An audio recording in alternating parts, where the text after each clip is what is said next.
Visible with liberty and justice for all.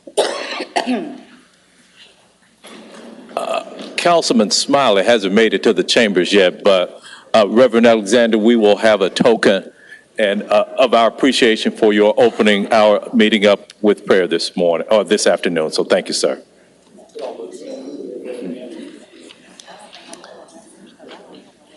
Yeah, it's been withdrawn.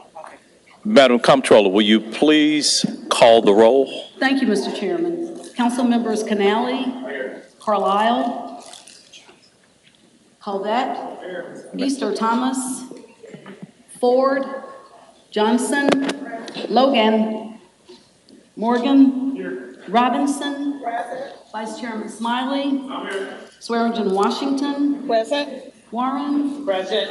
Chairman Jones. Present. Mr. Chairman, you have a quorum. Thank you. Councilman Carlisle is here as well. Councilman Carlisle, have you read the minutes for our February 21st meeting? Mr. Chairman, I've reviewed. Sorry. Mr. Yes. Chairman, I've reviewed the minutes of the February 24th meeting and find them to be order and move for their adoption. Okay. Yes, electronically, please. Okay, our minutes have been moved by Councilman Carlisle, seconded by Councilman Canali. Madam Comptroller, will you please prepare the screens for the vote?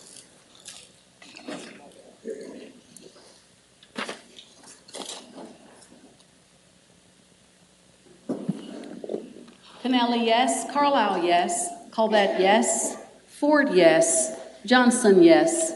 Logan, yes. Morgan, yes. Robinson, yes. Swearingen Washington, yes. Warren, yes. Smiley, yes for the minutes. Chairman Jones, yes. Easter Thomas for the minutes. Yes, thank you. That item passes. Welcome to the March 7th regular meeting of the Memphis City Council. Comment cards are available for members of the public wishing to be heard on a specific item. Our Sergeant at Arms has agendas available up front. Please be mindful that all cards must be completed in their entirety, including the item number you wish to speak on. Cards that do not include an item number or are left blank will be held until the end of the meeting for the general comment section. All those wishing to speak on an item must turn in their comment cards to the Sergeant at Arms before the item is called.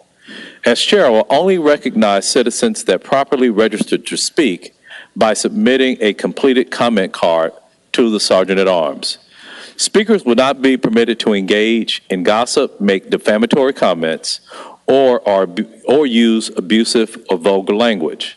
The chairman shall have the authority to terminate the remarks of any individual who is disruptive of or who does not adhere to council rules. On the left-hand side of the chamber, there's a monitor that will be displaying YouTube live stream of our meeting with closed captioning.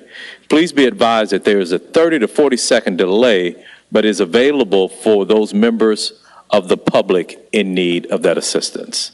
Madam Comptroller, item number 22 has been held until our April 25th meeting. Item number 23 has been held for 2 weeks.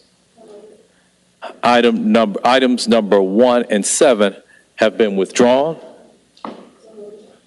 And members of the public, if you are here to speak on items 22 or 23, they will not be heard this evening. Items 1 and 7 are no longer up for consideration and have been withdrawn.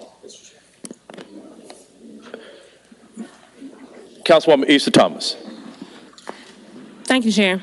Chair, I would like to hold item number 17 for 2 weeks.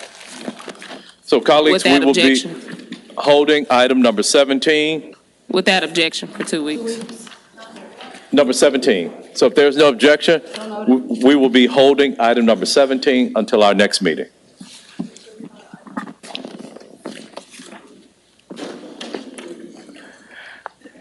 Madam Comptroller, will you please call item number 34? Item number 34 is a resolution honoring Animal Control Officer Lawrence Higginbotham on being named Animal Control Officer of the Year for 2022. This is sponsored by Chairman Jones.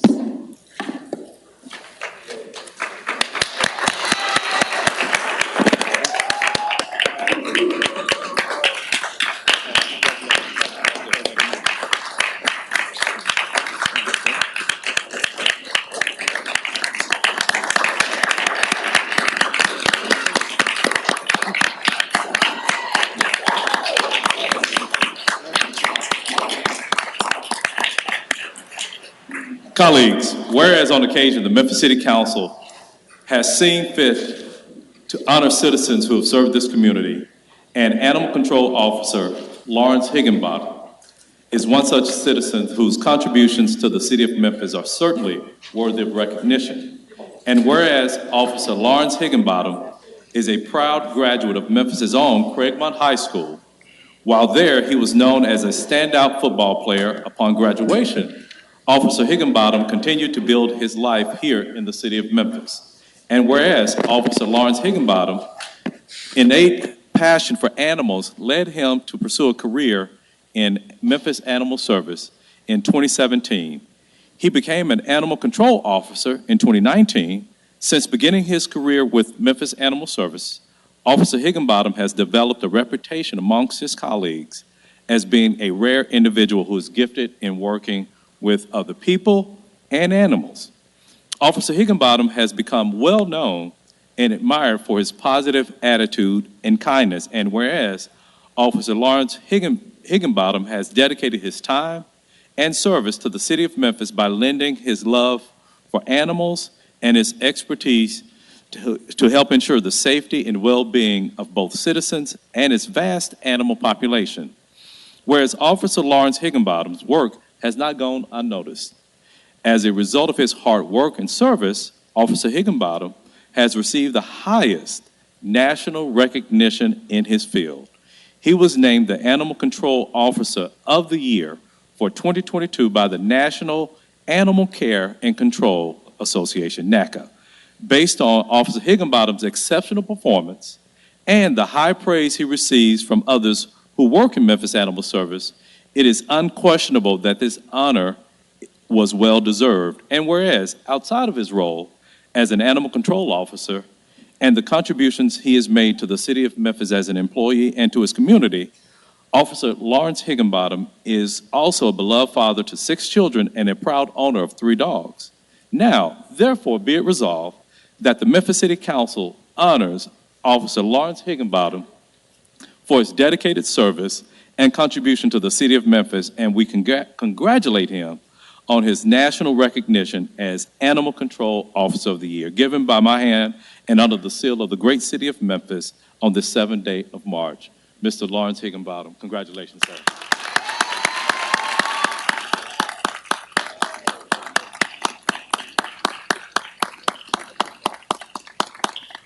Free to provide some room.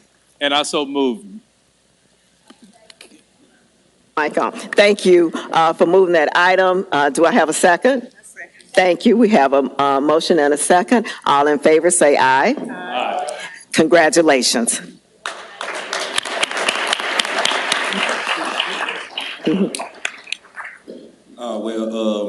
First of all, I want to thank God. Second of all, my mom, she's not here right now, but she just raised me to be, a kind person, regardless of what I'm going through, whatnot. So I just try to extend the love through friends, in my city alone. So it kind of helped me and navigate me through the job. So it's kind of second nature, that's all. I don't really, the job is so fun, it's just, I don't even look at it as a job, to be honest, But I don't really have too much to say, honestly. I can't even lie to you. I ain't prepared no speech or nothing, but I love what I do, and I continue doing it. And congratulations to you.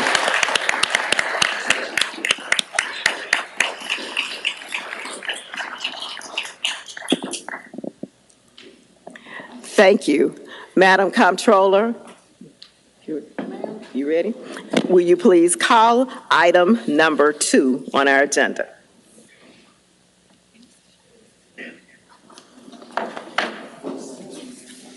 Item number 2 is a resolution approving the Pure Academy plan development at the subject property located at 4815, 4825, and 4847 Amy Road and 748 Wilson Road. This resolution is sponsored by the Division of Planning and Development. The case number is PD 22-06. No, not you. Thank you. Councilwoman Johnson. Thank you, Chair. This item was brought before the Planning and Zoning Committee, and it received a favorable recommendation, and I so move. Okay. That item has been moved by Councilwoman Johnson, seconded by Councilman Canale. Is there anyone who's speaking on this item? I see the applicants are here. They may want to say something because they're doing a fantastic job. Good seeing y'all again. And they just may want to say thank you. Yes, John Galwin on behalf of Pure Youth Athletics. Just want to quickly introduce my wife, Tammy Galwin, who has been behind the proposal that is being approved here tonight. And then to my left over here, we've got Billy Albans, who's Global Vice President for Medtronics, who's our Chairman of the Board of Directors of Pure. And then we have two very fine young men, one Alpha Diallo, who is a current Pure student, who is on his way to Rhodes College, where he'll be playing football next year. And then we have recent Pure graduate Tevin Carter, who plays quarterback for the University of Memphis Tigers.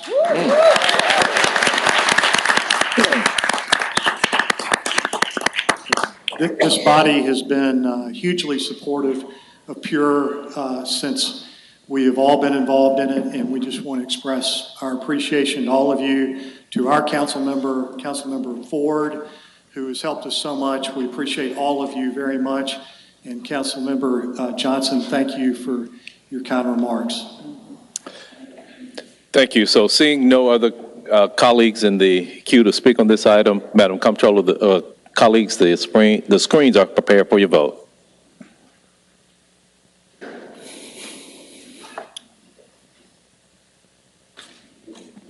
Canale, yes. Carlisle, yes. Colvett, yes. Easter Thomas, yes. Ford, yes. Johnson, yes. Logan, yes. Morgan, yes. Robinson, yes. Swearingen, Washington, yes. Warren, yes. Chairman Jones, yes. Thank you. That item passes. Thank you.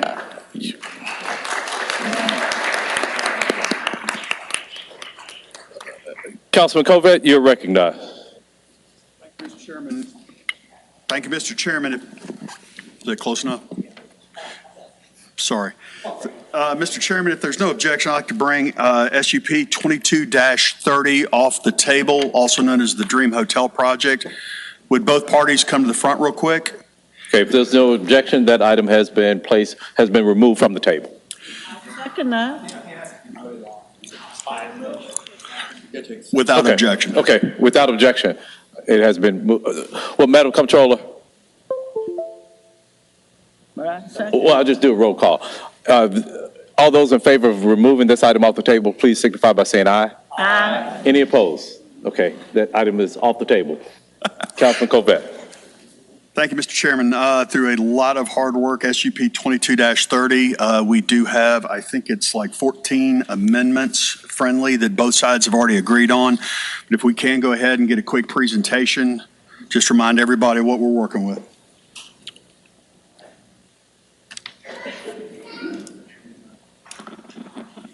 Brett Davis, Division of Planning and Development.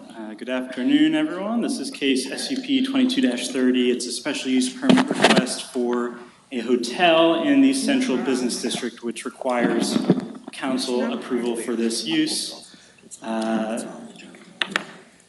Some basic information about who's applied, area, zoning district. Where was it? And I've got some elevations proposed, some conceptual elevations.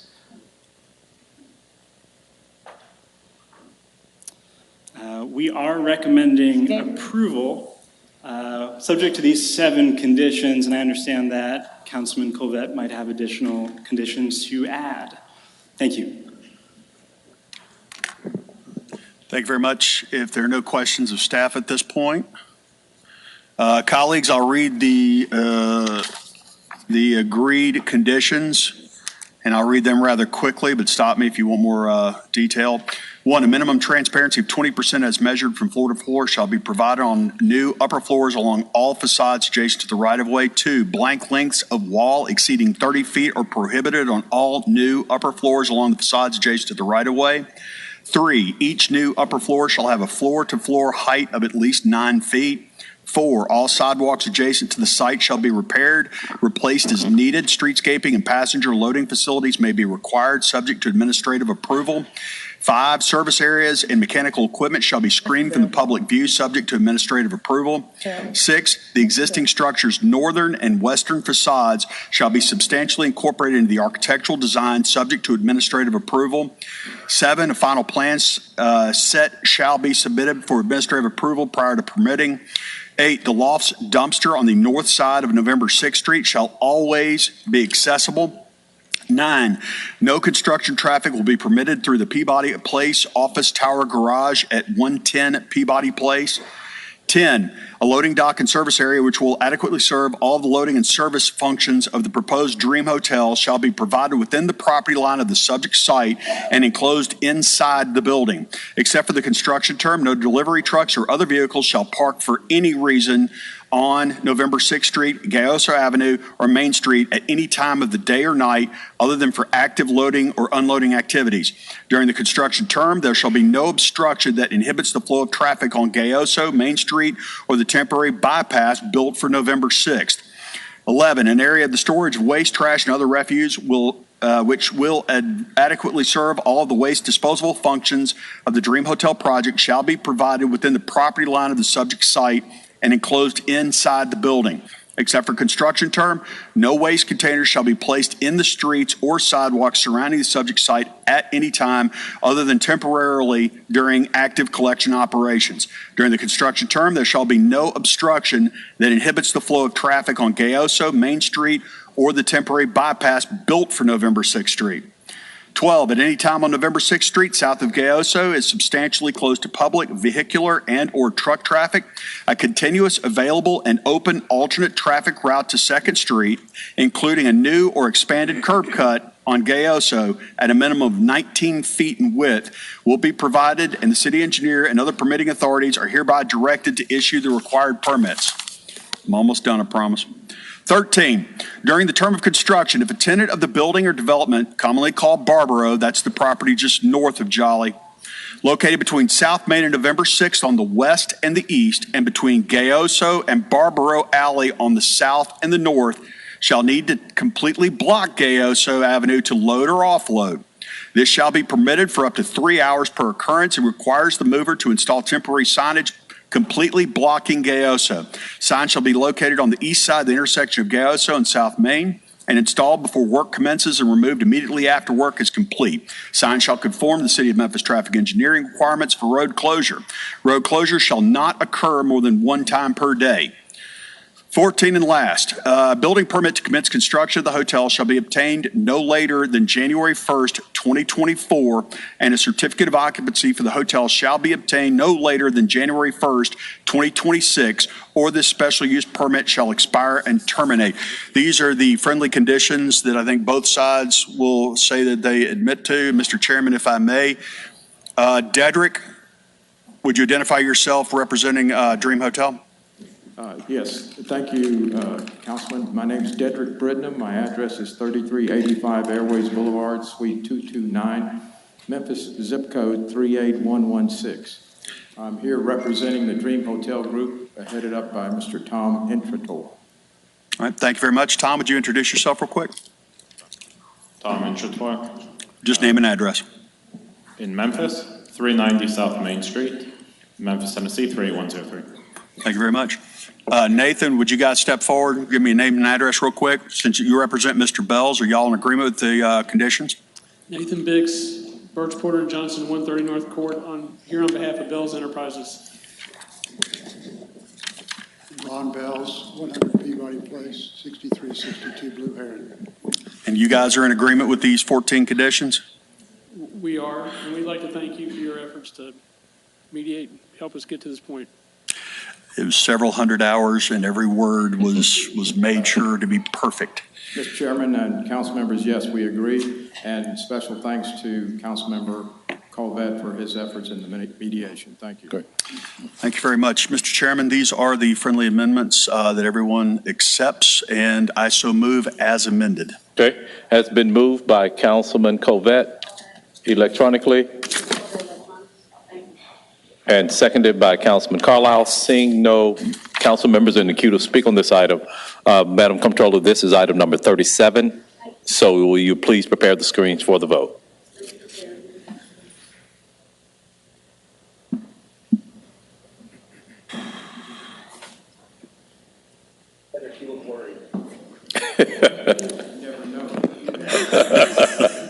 That is the correct answer. JB, you want to vote?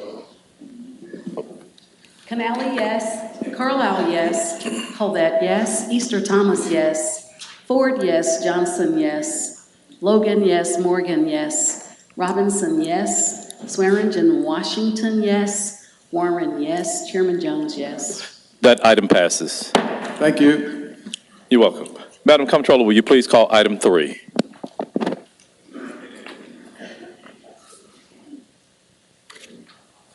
Item number 3 is an ordinance amending ordinance number 5367 of the Code of Ordinances, City of Memphis, Tennessee, adopted on August 10, 2010, as amended, known as the Memphis and Shelby County Unified Development Code, to authorize a zoning use district reclassification for land located at 4225 Getwell Road by taking the land out of the residential single-family use district and including it in the employment use district.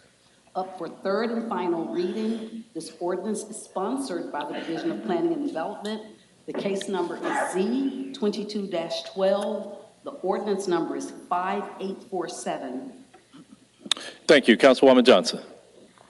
Chair, the Planning and Zoning Committee met, discussed this item, and it received a favorable recommendation, and I so move. Okay, if you would do so electronically, please. Okay, has been moved by Councilwoman Johnson, seconded by Councilman Warren. Seeing no council members in the queue to speak on this item, the screens are prepared for the vote. Council members, please cast your votes. Chair, we have not had a presentation. That's why I think he was here. Okay. I think they asked for another one, somebody. Okay, yeah, I'm sorry. So before you vote, let's have a presentation on this item. Yes. Anybody want one? Yeah.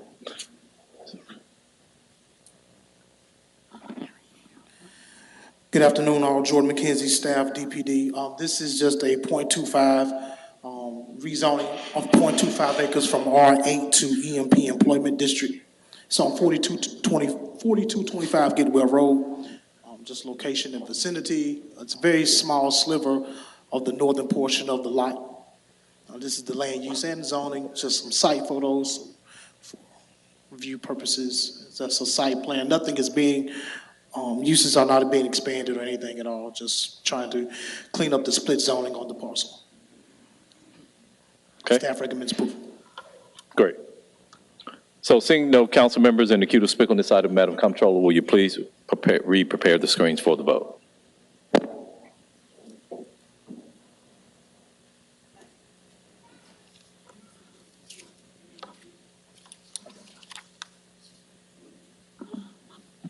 Canali, yes. Carlisle, yes. Colvette, yes. Easter Thomas, yes. Ford, yes. Johnson, yes. Logan, yes. Morgan, yes. Robinson, yes. Swearingen, Washington, yes. Warren, yes. Chairman Jones, yes. That item passes. Thank you. You're welcome. Madam Comptroller, will you please call item 4?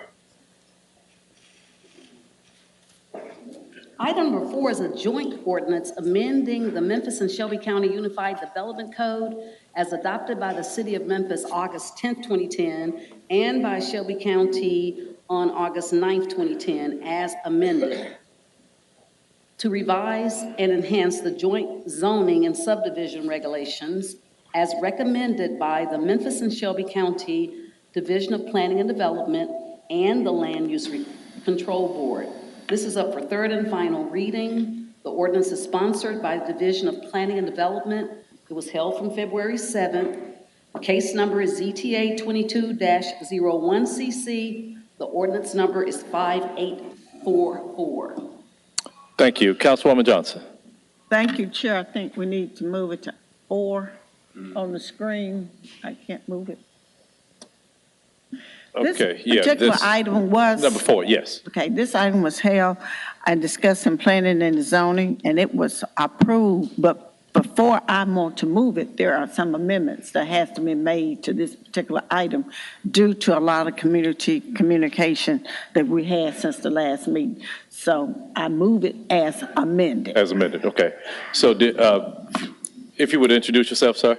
Yes, Mr. Chairman, Brett Ragsdale with the Division of Planning and Development, and I would just like to say that it's by chance and circumstance or timing that I'm here instead of Director Zena to carry this across the finish line. And he is on a well-deserved vacation, but I want to thank Robert Gordon for really working with his constituents who are varying degrees and varying opinions, and he and Director Zena really worked hard, and so I'm glad to be here to announce that, but I do give a lot of credit to Director Zena and Mr. Gordon. So there were 2 amendments at the last meeting. There was one issue that was really regarding townhouses in the RU1 zoning district, and so we came to a resolution with those. Originally, we were recommending townhouses by right in RU1 on arterials and collector streets on the corner, and by special use permit on other streets. We came to an agreement to remove the recommendation to allow special use permit approval for other streets and just remove that completely. So we agreed to have RU1 allow townhouses by right on arterials and collectors. So that was the main issue. And then just another little cleanup thing that we talked with them about. There was some concern about one subsection 3.3.1B, which deals with private drives. And so we are adding a short sentence in there. So right now it reads, an alley may not constitute frontage. And so we're just adding or rear private drive to that. So the new language will read, an alley or rear private drive may not constitute frontage. And those are the 2 changes that we have that have not been approved yet. Okay. We have questions from Councilwoman Logan. Councilwoman Logan. Thanks, Chair. I just needed, I didn't hear what you said about the by right part. What was changed from our last meeting? We just removed what we were requesting to allow townhouses in the interior of RU1 streets by special use permit. So we agreed to remove that request. And so we had all agreed to allow townhouses by right on arterials and collectors. And so that's what we ended up with. So the new language would be that townhouses will be allowed by right in RU1, but only at the corner where we have arterial and collector streets that meet.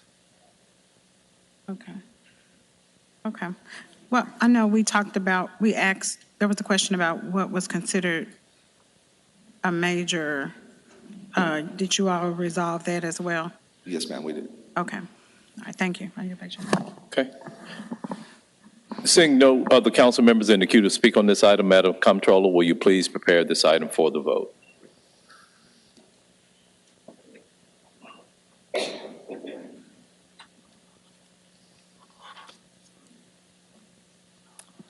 Canali, yes. Carlisle, yes. Colvett, yes. Easter Thomas, yes. Ford, yes. Johnson, yes. Logan, yes. Morgan, yes. Robinson, yes. Swearingen, Washington, yes. Warren, yes. Chairman Jones, yes. That item passes. Madam Comptroller, will you please call our consent agenda? Thank you. That will take us to item number 5, which is up for second reading. Ordinance number 5856 is sponsored by the Memphis City Council. Item number 6 is also up for second reading. Ordinance number 5857 is sponsored by Councilwoman Easter Thomas and Chairman Jones. On our add-ons, we have 2 ordinances. Item number 31, up for first reading, an ordinance to provide for police reform, codify policies and procedures for Memphis police officers relating to traffic stops, use of force, use of body cameras, anti-profiling rules, personal conduct of officers, and establishing reporting requirements by the Memphis Police Department for officer misconduct and interactions with citizens. Up for first reading, ordinance number 5858 is sponsored by Councilman Carlisle. Item number 32 is a joint resolution, excuse me. I am on item number 36, is an ordinance to amend the city council meeting dates for 2023. Up for first reading, ordinance number 5859 is sponsored by Councilman Carlisle. And that concludes our consent agenda items, Mr. Chairman. Okay, thank you. We have one card to speak on a consent agenda item, item number 31, and that card is from Beth Hothberg.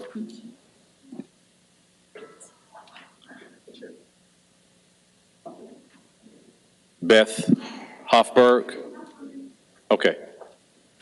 Mr. Chairman? Yes. I have the engineering items I'd like to addendum to this consent agenda as well. Okay. One second, please, Ms. Okay. Hoffberg. Are you sure I'm the only 31, though? I know other people have submitted for 31.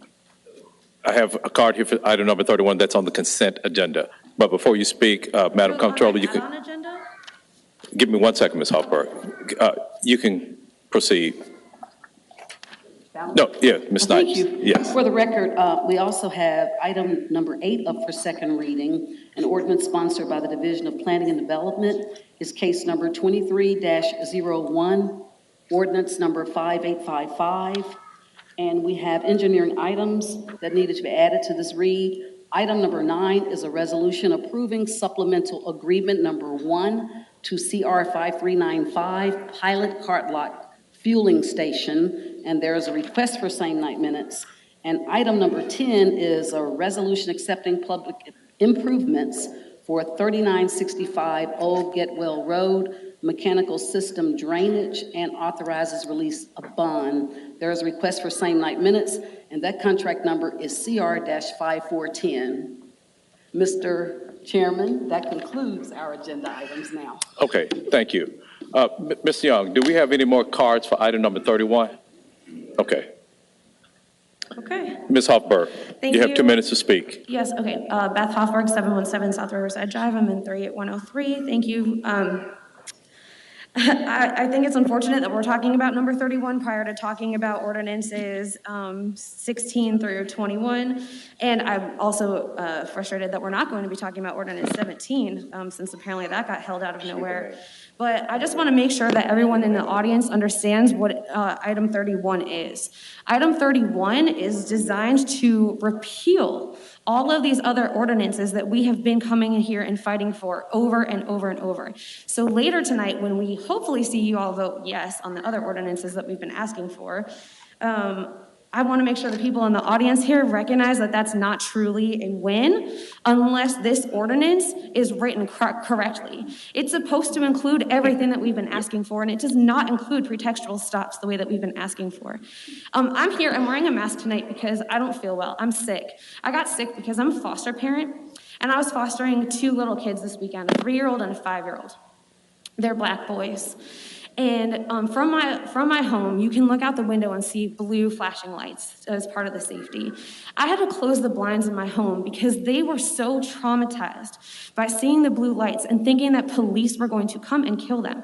They are 3 and 5. They're 3 years old and 5 years old. What are we doing with our policing? That's a reality for these boys. I know there are several white people on the council that have children. Can you imagine your children thinking that they're going to be killed by police when they're 3 and 5? They're in preschool. Ms. Hoffberg? Yes. That's the conclusion of your time. Was that 2 minutes? Yes, ma'am. Okay, thank you. Thank you for Please the vote comments. no. Councilman Carlisle. Mr. Chairman, thank you. Item number 7 was the Homedale subdivision. Did they have their neighborhood meeting? Councilwoman Johnson. Thank you, Chair. Yes, they did, and the applicant has withdrawn that particular application at this time. Thank you.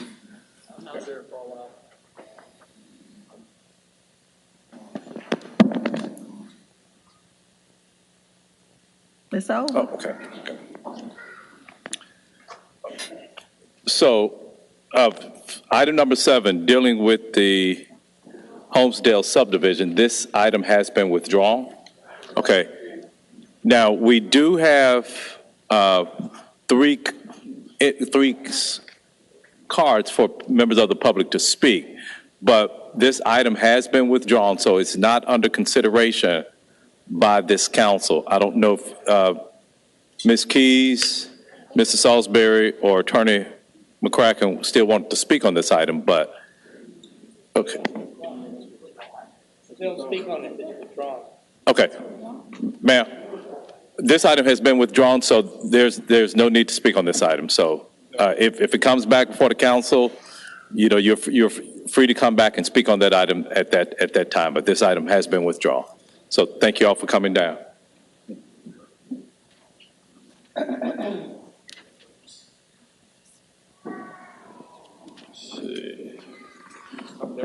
Okay, so Madam Comptroller, will you please prepare the screen to vote on our consent agenda, please? Yes, yes. Yes.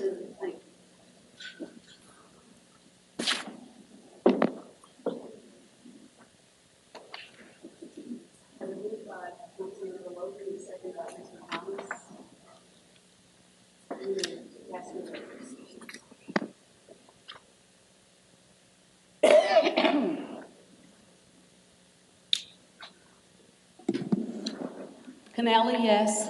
Colvett, yes. Easter Thomas, yes. Ford, yes. Johnson, yes. Logan, yes. Morgan, yes. Robinson, yes. Vice Chairman Smiley, yes. Swearingen Washington, yes. Warren, yes. Chairman Jones, yes. Okay, that item passes. Madam Comptroller, will you please call our fiscal consent agenda? Thank you, Mr. Chairman. We have item number 11, a resolution accepting and appropriating the sum of $50,000 funded by National Park Service American Civil Rights Grant, chargeable to the FY23 budget for the National Park Service to support the Memphis Heritage Trail, District 6, Super District 8. This resolution is sponsored by Housing and Community Development. There is a request for same-night minutes.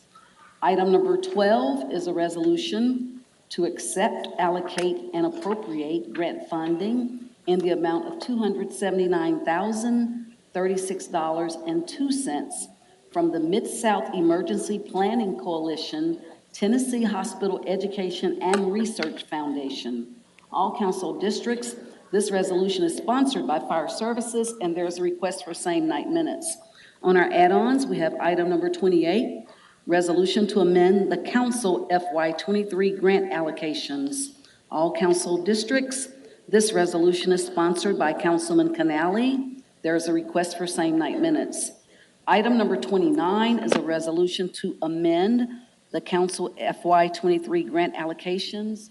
All council districts, this resolution is sponsored by Councilwoman Easter Thomas, and there is a request for same-night minutes. Item number 30 is a resolution to amend the council FY23 grant allocations, all council districts. This resolution is sponsored by Councilman Ford Sr., and there is a request for same-night minutes. Mr. Chairman, that concludes our fiscal consent agenda items. Thank you, Madam Comptroller. Madam Comptroller, will you please prepare the screen to vote on our fiscal consent? I see no members in the queue to speak on this item. It's moved by Easter Thomas and second by Morgan. Okay.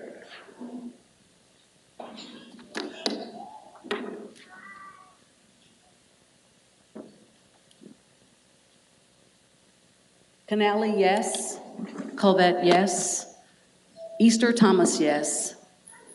Show Councilmember Ford voting yes. Johnson, yes. Logan, yes. Morgan, yes. Robinson, yes. Vice Chairman Smiley, yes. Swearingen Washington, yes. Warren, yes. Chairman Jones, yes. That item passes. Madam Comptroller, will you please call our MLGW fiscal consent agenda? Thank you, Mr. Chairman. That will take us on our regular agenda.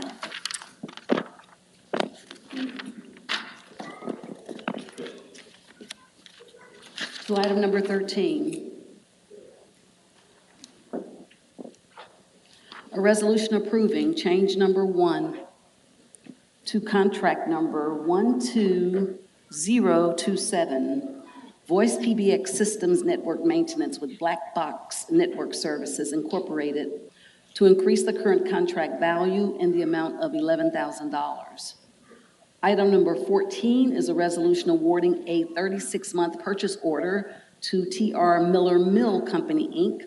for various sizes of southern yellow pine poles in the amount of $9,891,100.65. Item number 15 is a resolution awarding a 36-month purchase order to Engineered Ceiling Components, LLC, for concrete standards in the amount of $1,296,742.76. Mr. Chairman, that concludes our MLGW fiscal consent items. Thank you, Madam Comptroller. That item has been moved by Councilwoman Robinson, seconded by Councilman Canale. Seeing no members in the queue to speak on this item, Madam Comptroller, will you please call the roll? Will you please prepare the screens for the vote?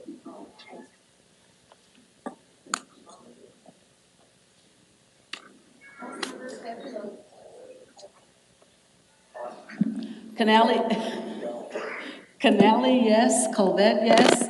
Easter Thomas, yes. Ford, yes. Johnson, yes. Logan, yes. Morgan, yes. Robinson, yes. Vice Chairman Smiley, yes. Swearingen Washington, yes. Warren, yes. And Chairman Jones, yes. That item passes. Madam Comptroller, will you please call item 32?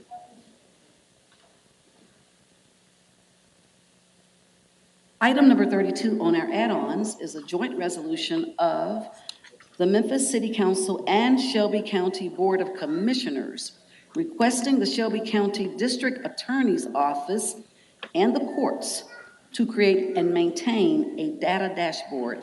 All council districts, this resolution is sponsored by council members Carlisle, Canale, Colette, Ford Sr., Johnson, Jones, Logan, Robinson, Vice Chair Smiley, Swearingen Washington, and Warren. There is a request for same night minutes. Thank you. Councilwoman Logan. The committee met, recommended approval, and I so move. I moved. Okay. That item was in committee, right? Yes. Councilwoman Logan? Yes. Okay. And I already see it. okay, thank you. This item has been moved by Councilwoman Logan, seconded by Councilman Warren. Seeing no members, I'm sorry, Councilman Carlisle. Yeah, Mr. Chairman, thank you. Colleagues, I just wanted to read out the amendments, make sure everybody's comfortable. They were accepted in committee. Whereas in an effort to better inform the public and maintain transparency between constituents in the district attorney's office, juvenile court, general sessions court, environmental court, big asterisk there, and criminal court, the Memphis City Council requests the current district attorney, Steve Mulroy, and the respective judges oversee the above mentioned courts to create a data dashboard.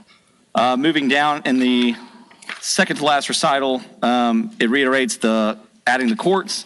And then now therefore be it resolved that the Memphis City Council hereby requests that the Shelby County District Attorney Steve Mulroy, the judges responsible for the oversight of the juvenile, general sessions, environmental, and criminal courts create and maintain a data dashboard to inform the public of Memphis about the role and operation of the respected offices and courts, as well as provide data on its efficiency and effectiveness in the disposition of cases. Thank you, Mr. Chairman. Thank you, Councilman Carlisle. Seeing no other members in the queue to speak on this item, Madam Comptroller, will you please prepare the screens for the vote?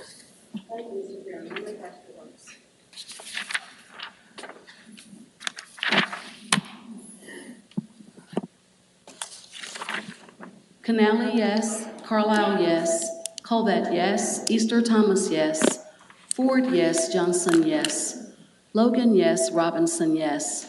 Vice Chairman Smiley, yes. Swearingen Washington, yes. Warren, yes. Chairman Jones, yes. That item passes.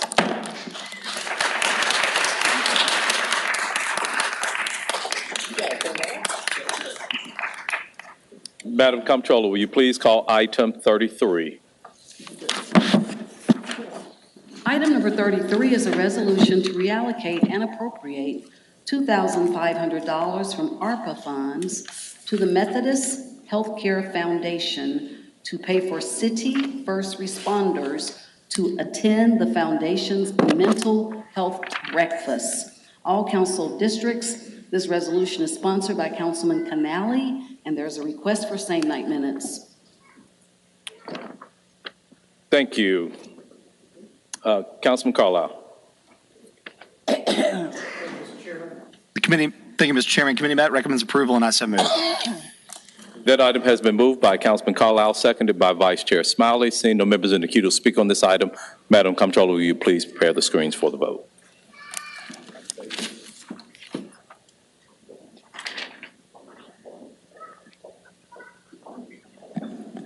Vote for item number 33, Canali, yes. Carlisle, yes. Colvett, yes. Easter Thomas, yes. Ford, yes. Johnson, yes. Logan, yes. Morgan, yes. Robinson, yes. Vice Chairman Smiley, yes. Swearingen Washington, yes. Warren, yes. Chairman Jones, yes. That item passes. Madam Comptroller, will you please call item 35? Item number 35 is a resolution asking the Memphis Shelby County Schools Board of Education and Administration to allow 901 Block Squad to interact with students in all Memphis and Shelby County schools as needed to prevent violent activity. All council districts. This resolution is sponsored by Councilman Smiley. There's a request for same night minutes. Thank Yeah. So it's Thank you. sponsored by everybody. Councilman Smiley. Absolutely. This resolution is sponsored by all council members per Vice Chairman Smiley. Indeed. So this item has been moved by Councilwoman Swearingen Washington, seconded by Councilman Warren. Seeing no members in the queue to speak on this item, Madam Comptroller, will you please prepare the screens for the vote?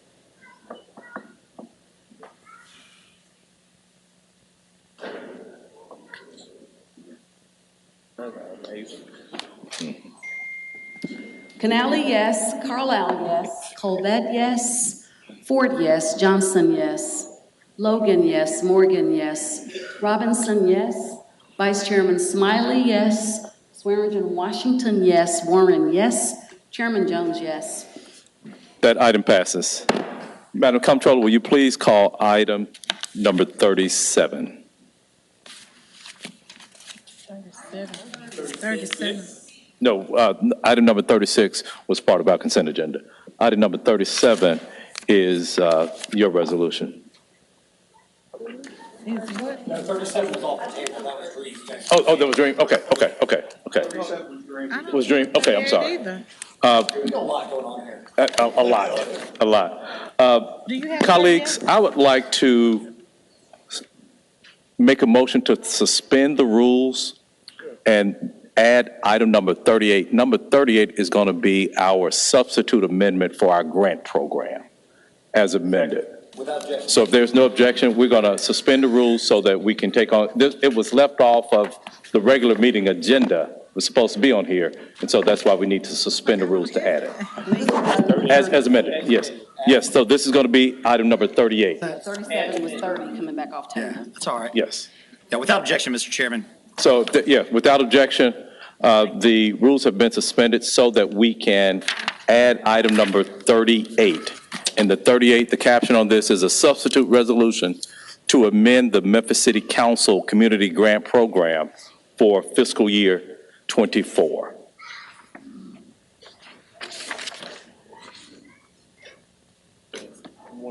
For the record, item number 38, a resolution to amend the Memphis City Council Community Grant Program for FY24. Mr. Chairman, the committee met recommends approval, and I so move. Okay. Or my friends too. Okay, that item has been moved by Councilwoman, moved by Councilwoman Swearingen Washington, seconded by Councilwoman Logan. Councilman Warren, you're in the queue. Oh, hold on one second. Yes. Could we get the initiator of the motion to perhaps explain to the audience why we're doing this and what we hope to accomplish by it? Okay, so thank you, Mr. Warren. Colleagues, members of the public, the Memphis City Council, for at least since 2016, my first year on the council, we've had a grant program whereby the council sees fit to help nonprofit organizations in our community. So we have to approve this each year for each fiscal year. So this year, We will be, as a council, we will have $3.2 million. This resolution is to ask the mayor to prepare a budget that sets aside $3.2 million for the council to administer its grant program to nonprofit organizations here in the city. So this amendment here talks about some different rules and some changes that we've made for this next fiscal year. The application, so some of the amendments that were made in the meeting, in our budget meeting today, the application period will be open from May 15th through July 1st. So nonprofit organizations can go to the city council's webpage and apply for grants on that page. You also, this will, part of the changes too in this is that council members must allocate 75% of the allocation by July 15th and the remaining 25 by November 1st. So did I leave anything out, Mr. Warren, that you could think of? Okay.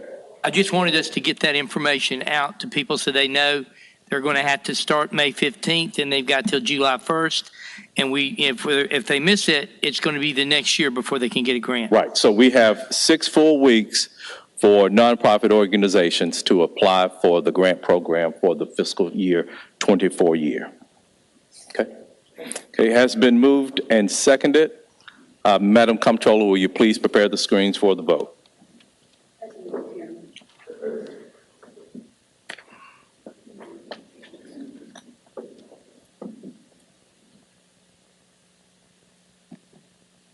Canali, yes. Carlisle, yes. Colbert, yes. Easter Thomas, yes. Ford, yes. Johnson, yes. Logan, yes. Morgan, yes. Robinson, yes. Vice Chairman Smiley, yes. Swearingen Washington, yes. Warren, yes. Chairman Jones, yes. That item passes. Madam Comptroller, will you please call item 16?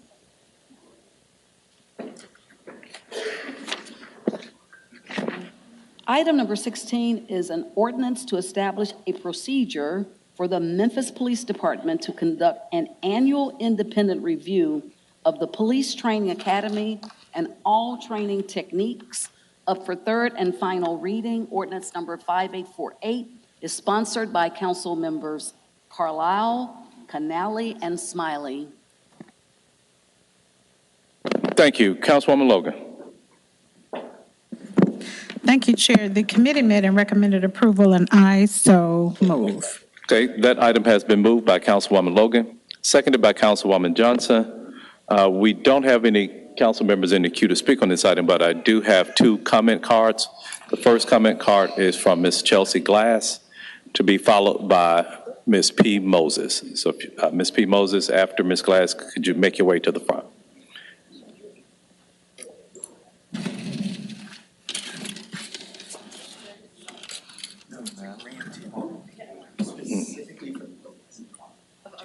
Thank you.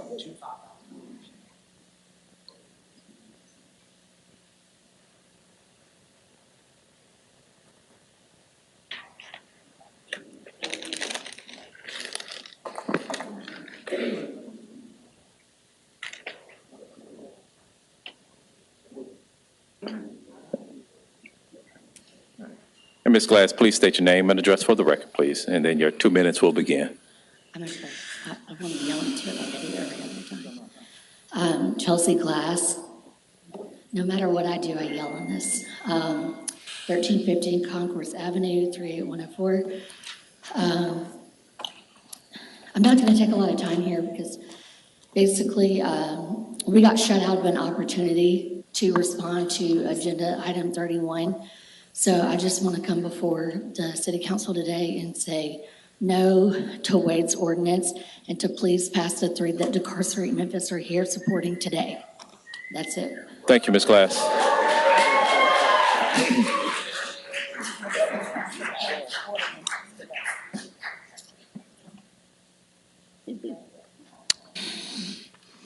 Good afternoon, Good P. afternoon. Moses, 2383 Jackson.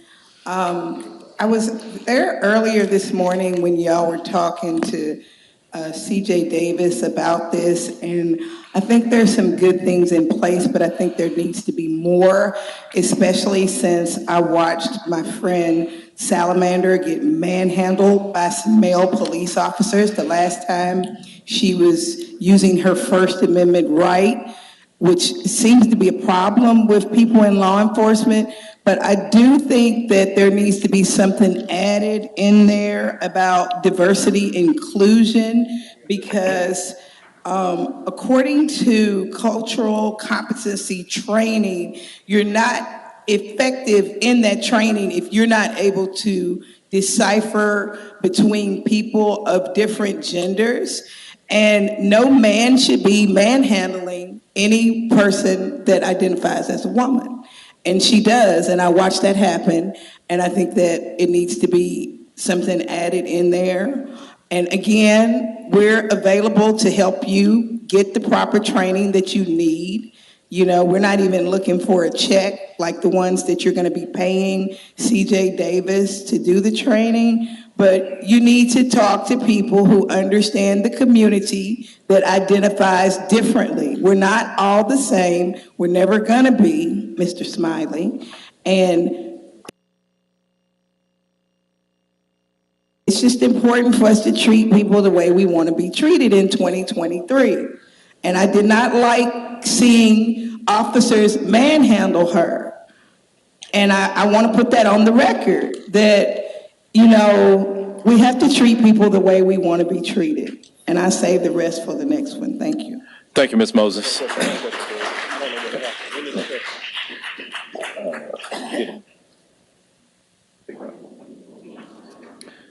Seeing no other, I'm sorry. Chief Davis. Is it appropriate to respond to this particular one? Yes, ma'am, you may. Well, what I wanted to say is earlier in committee, this is one of those ordinances that we responded to, and what our position was is that we agreed to expand our training and get input from other individuals. We do diversity and inclusion training and plan to have other entities to help support us as we expand training for our officers. Thank you. Thank you, Chief Davis.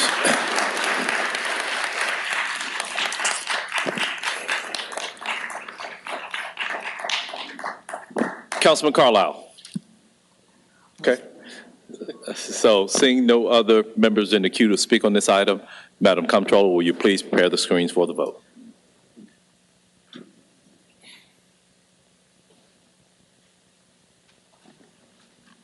Canali, yes. Carlisle, yes. Colbert, yes. Easter Thomas, yes. Ford, yes. Johnson, yes. Logan, yes. Morgan, yes. Robinson, yes. Vice Chairman Smiley, yes. Swearingen Washington, yes. Warren, yes. Chairman Jones, yes. That item passes. Madam Comptroller, will you please call item 17? Thank you. Oh, sorry. Yeah, 18, I'm sorry. Item number 18 is an ordinance to amend the City of Memphis Code of Ordinances, Chapter 21, Motor Traffic and Vehicles, Article 1, General Provisions and Definitions, to require the Division of Police Services to use only appropriately marked law enforcement vehicles to conduct traffic stops. Up for third and final reading, ordinance number 5850, sponsored by Councilwoman Logan. Councilwoman Logan. Thank you, Chair. The committee met and recommended approval, and I so move this as a substitute ordinance that you all should have. I did electronically. And just to note, in Section 141, under definitions, is where the substitute ordinance from our meeting this morning, we had some input from Attorney Wade, and we just wanted to make certain that we include everything necessary in this ordinance to make sure that it passes. And so the definition here is just a little bit more definitive, and you can I can read that. Marked law enforcement vehicle means a law enforcement vehicle equipped with at least one light bar assembly designed to display more than one steady burning, flashing, or revolving beam of light with 300 360 degrees visibility, a horn, siren, an electronic device, or exhaust whistle from which audible signals may sound, and graphics marking or decals clearly identifying MPD on at least 3 of the following 4 sides: front, rear, left, or right side. And then throughout the document, there have been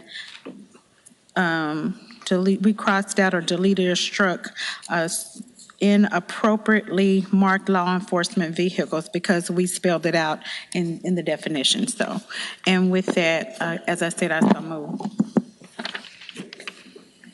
Okay, that item has been moved by Councilwoman Logan, seconded by Councilwoman Easter Thomas. We have several council members in the queue. Councilman Carlisle, you're recognized.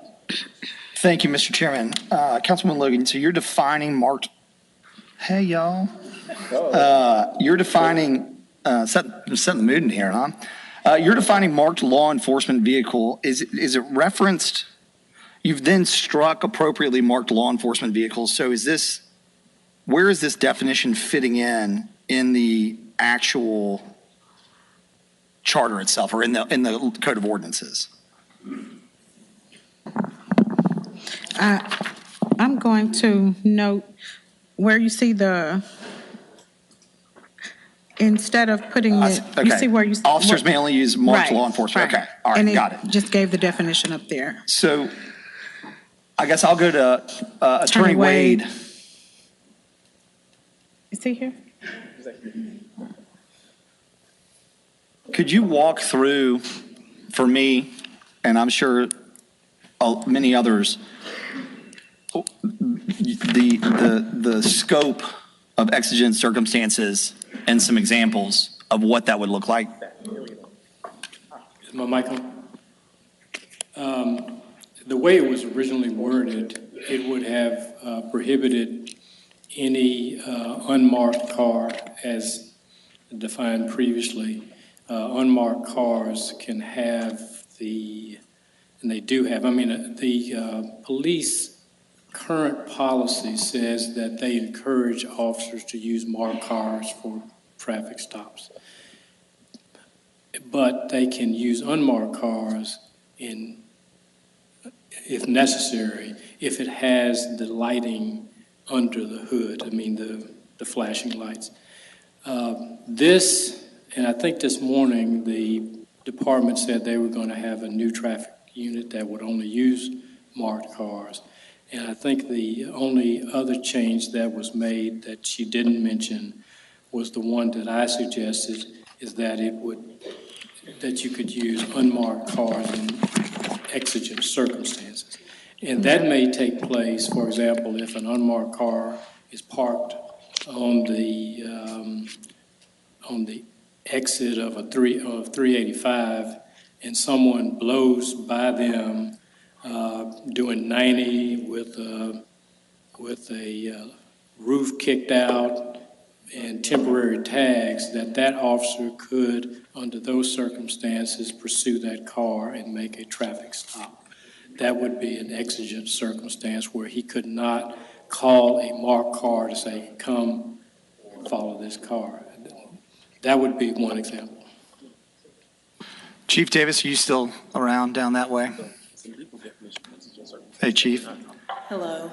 Chief, is the senior law enforcement officer for the city of Memphis and a national expert, does this ordinance hinder your ability to keep the public safe?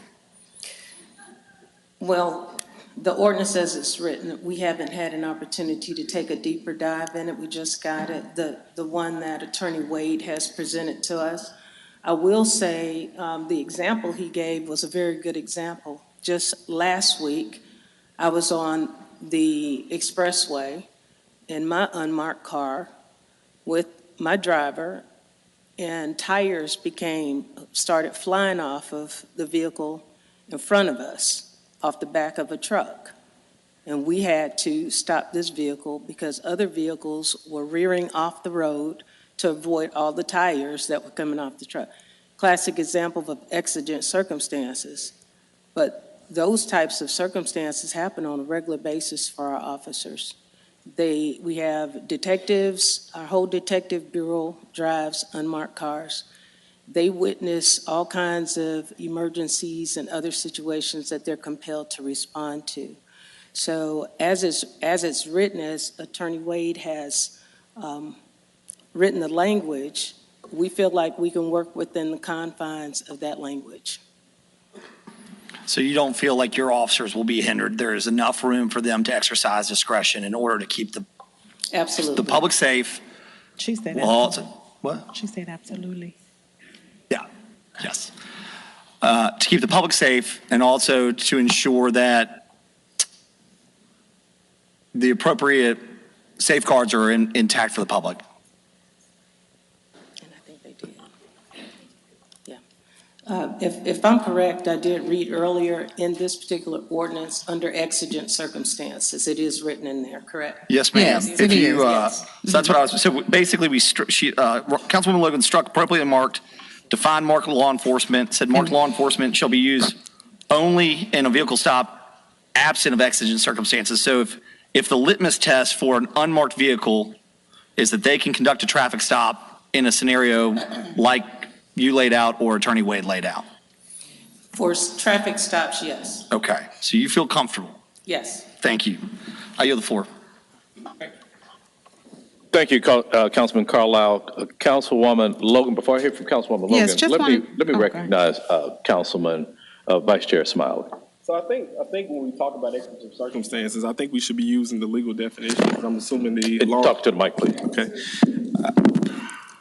I think our conversation is about exigent circumstances. I think we should be using the legal definition of exigent circumstance.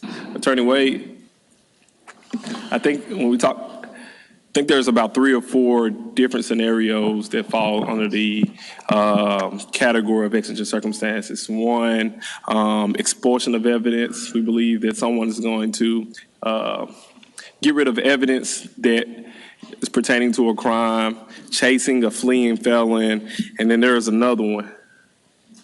Well, I think in this context, remember, a traffic stop is only made when someone is perceived to be creating a danger to other people using the roadway. So we're also talking about, I guess, when there's someone, the officer reasonably believes that someone could potentially cause harm to someone else. Yes. So that's the only definition that will apply in this context. The only 2 that I've given you tonight and Chief Davis gave you, those were classic examples of it, yes.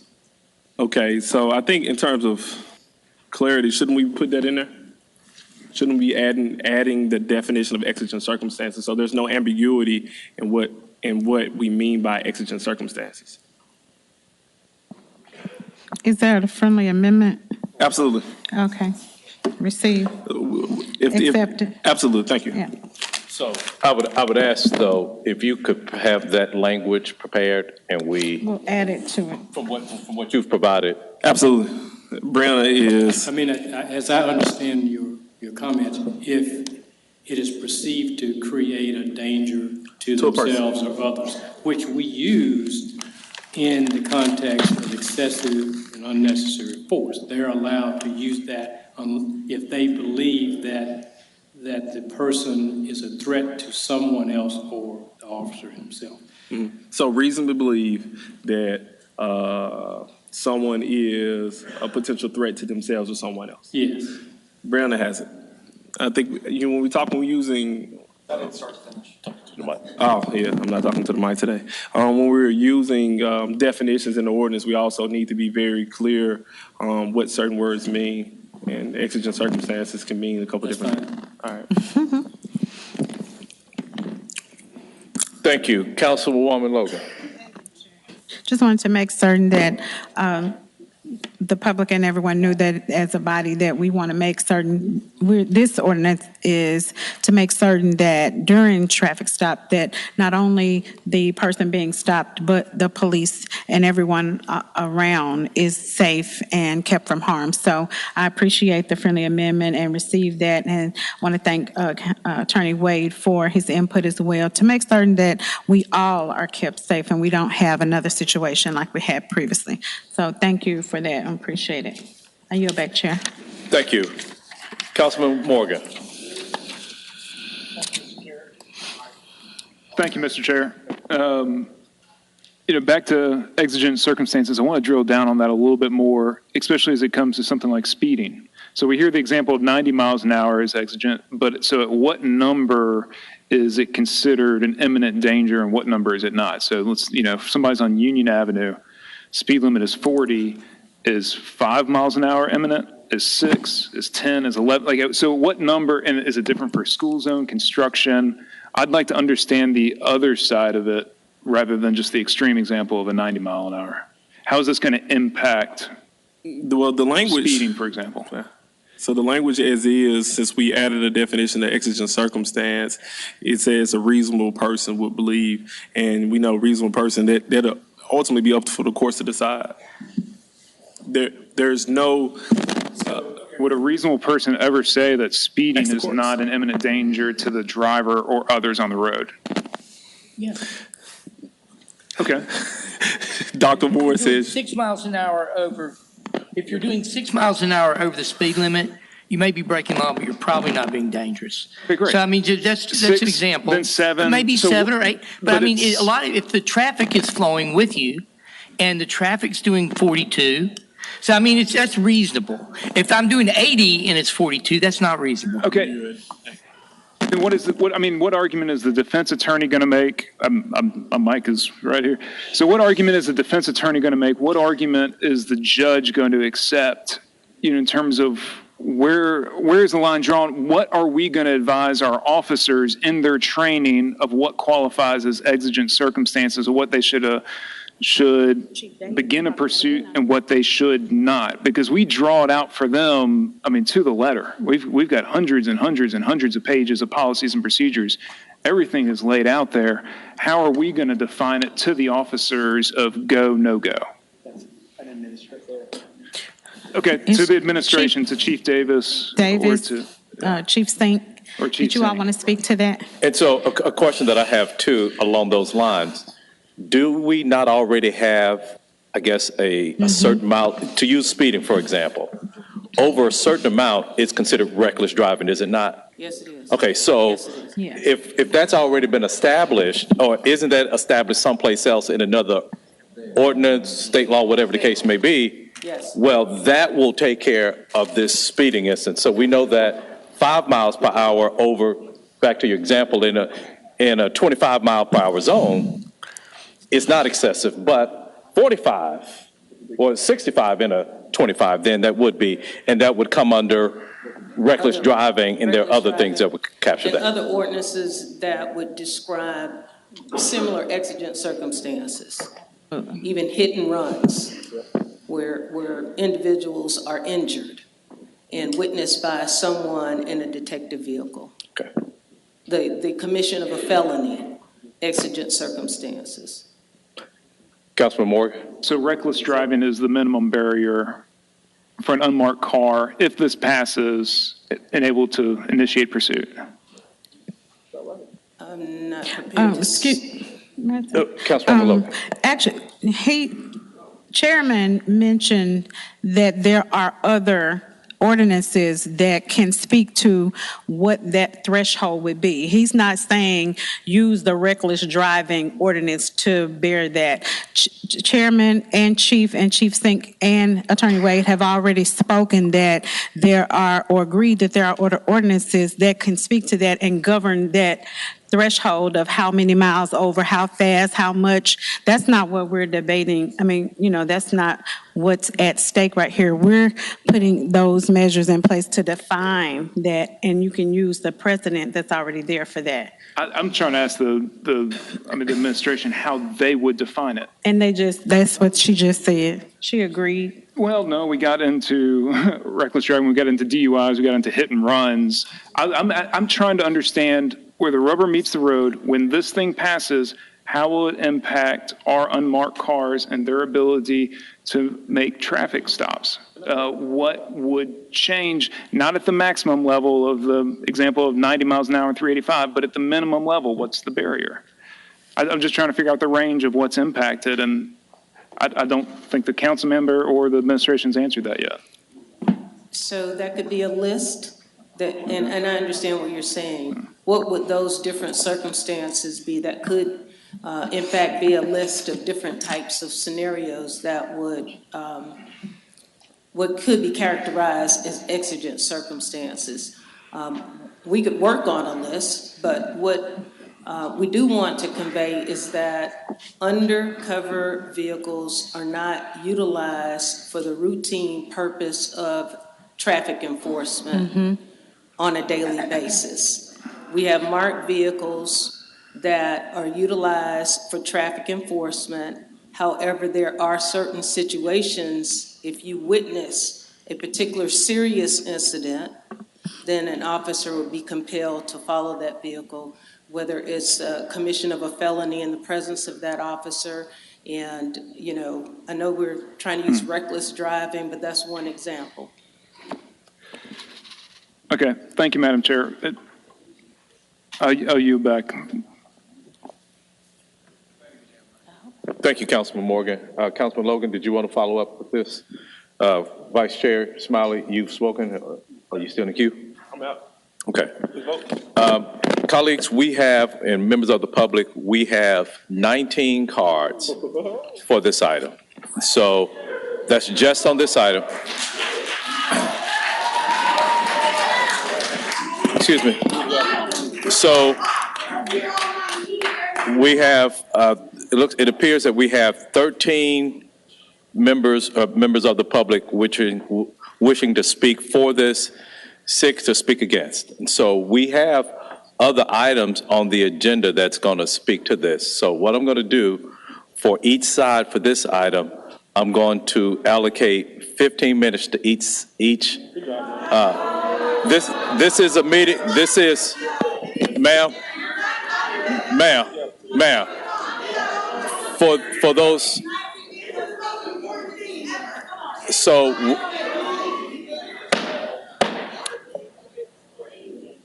it is the chair's discretion and the will of this body. This is, let me remind you.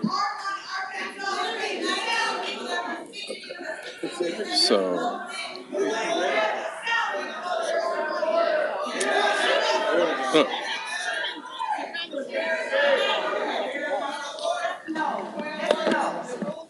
Look,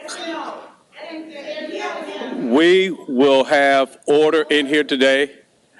This is an item that we're being asked to vote on, and so we have multiple items where we're going to have public comment. And so it's,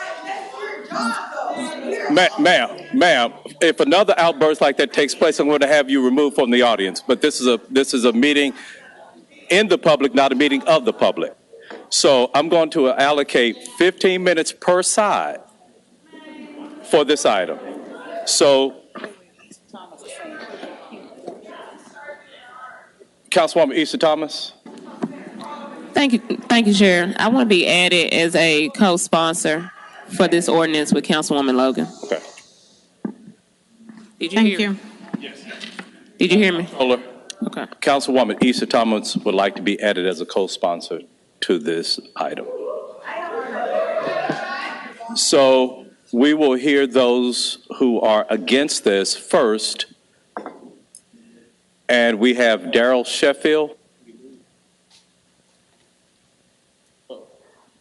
And so please be mindful that there are other speakers who would like to speak, and all of you all who are speaking against this item will be allotted 15 minutes to do so.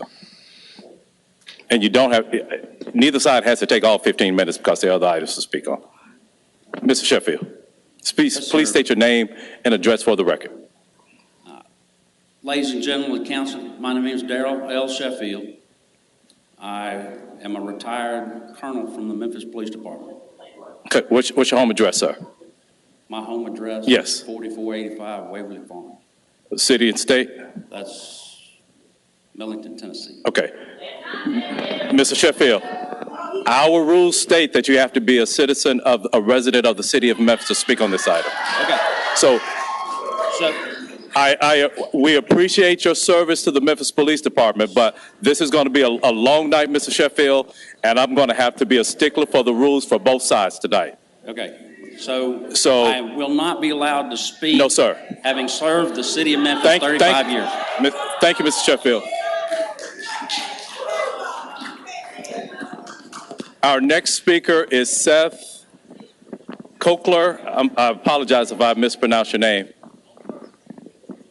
Seth Coker, 3582 Manners Coker, Avenue. sorry about that, yes. I'm a University of Memphis student. I live within walking distance of the university.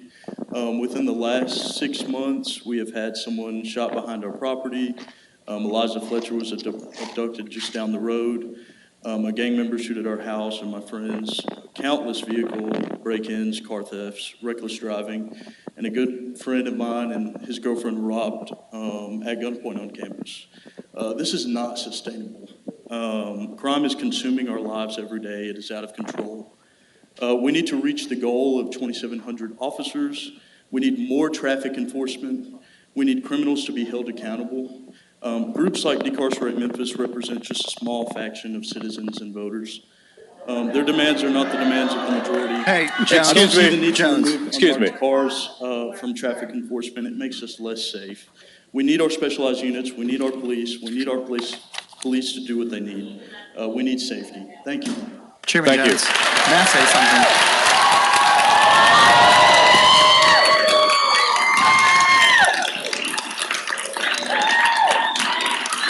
Well, there are a lot of clap. They didn't shout anybody down. That's what it's not on both sides. It's one side who's shouting people down. One side is shouting people down. No. Councilman Carlisle. Thank you, Mr. Chairman. We are very happy to see all of you here engaging in the process. And yes, we do believe in the First Amendment. For many of you who have been here several meetings, the council and other members of the audience have listened patiently and quietly to other people's opinions and viewpoints. That's the entire purpose.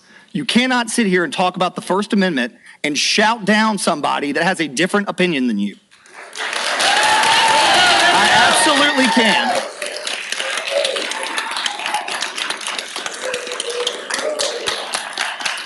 We can have a constitutional conversation afterwards. But you asked us to give you time to listen, and we're trying to give other people an opportunity to speak too. If they disagree with you, let them finish what they have to say. The sheer example of fascism is shouting down somebody that has a different viewpoint than you.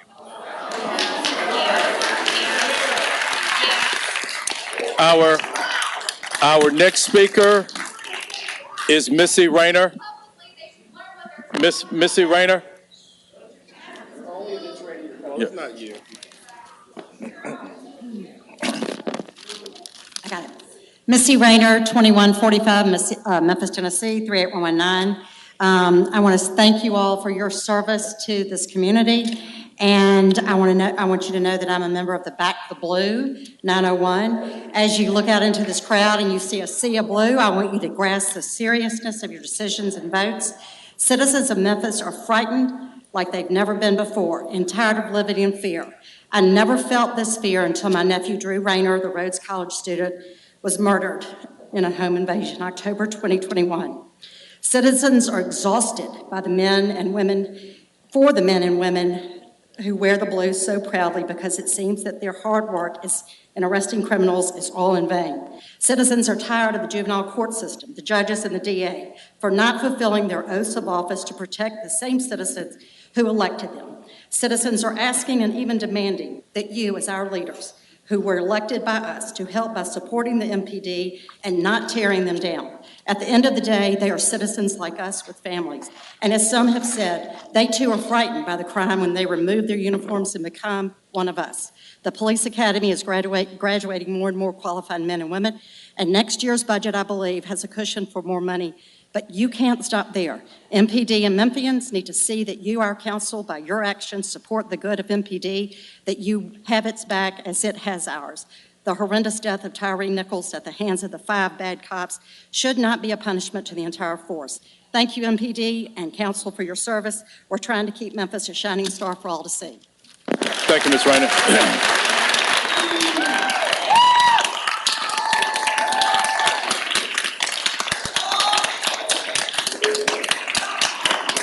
Our next speaker is Melissa Pope. Melissa Pope. Our next speaker is Melissa Pope.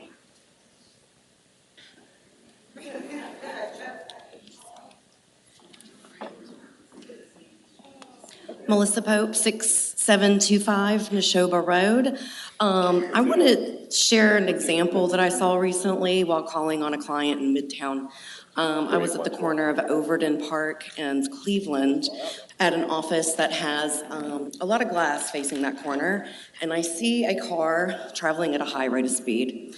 There's a police officer behind him, a marked car, turns his lights on to pull the gentleman over, or I assume a gentleman, whoever, the driver.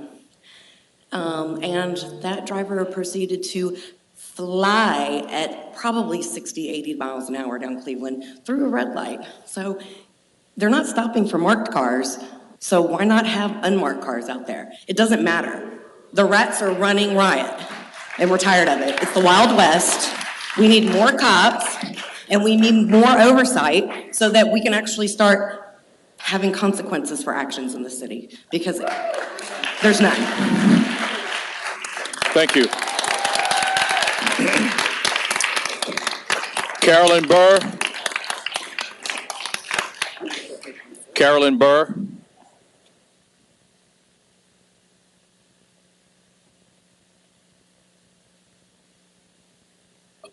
Oh, I'm sorry, Ms. Burr, are you for or against? You're against? No. Okay, Miss Snipes. Okay, just a second, Ms. Burr. Miss Snipes, we put, yeah, take us back to 11:30. Yeah. Okay, Reverend Mark Matheny, are you for or against? For?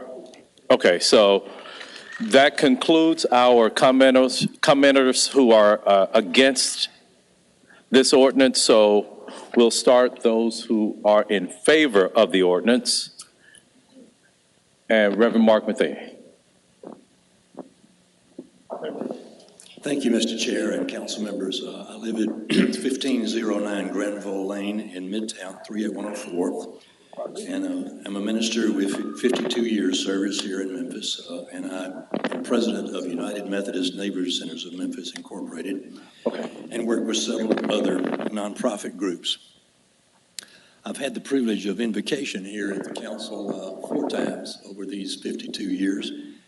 And stand in the legacy of the Memphis Ministers Association and heroes of our history like Henry Starks and Rabbi James Wax, who were so active on behalf of that organization of ministers in 1968 in bringing justice. I saw I'm not in charge of the prayer today, but I saw one the other day and I've heard it several times, and I brought a copy to give to the council by whatever channel is appropriate.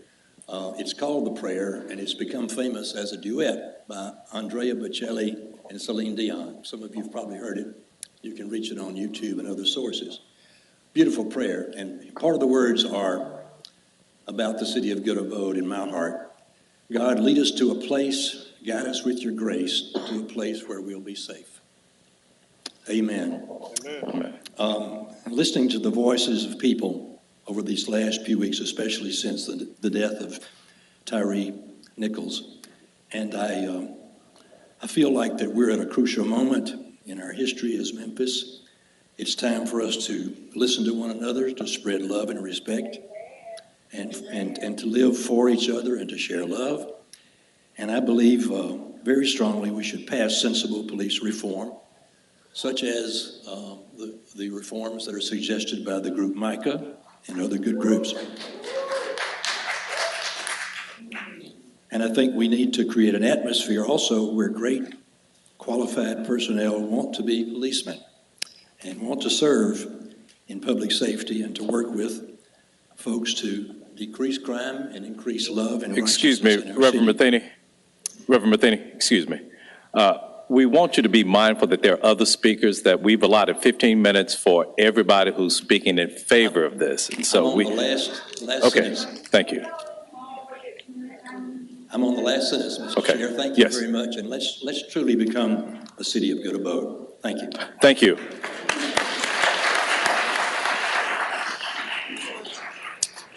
Ms. Carolyn Burr, followed by Amber Sherman.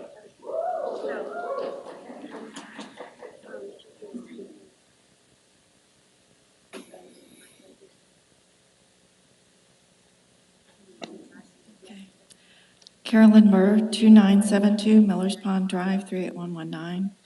Today, I join the community calling for strong new ordinances such as items 18 and 21. Memphis cannot heal its police problems, let alone its crime problems, by adding a few new sentences to existing law and attaching Tyree Nichols' name. The officers responsible for the death of Tyree Nichols knew existing law well. That's why in the videos we hear them rehearsing the affidavit that will tell their version of events. Officer Martin says, "I just got him out of the car and said, 'Bro, you good?' And he swung, almost hit me." Another officer says he had his hand on Martin's gun.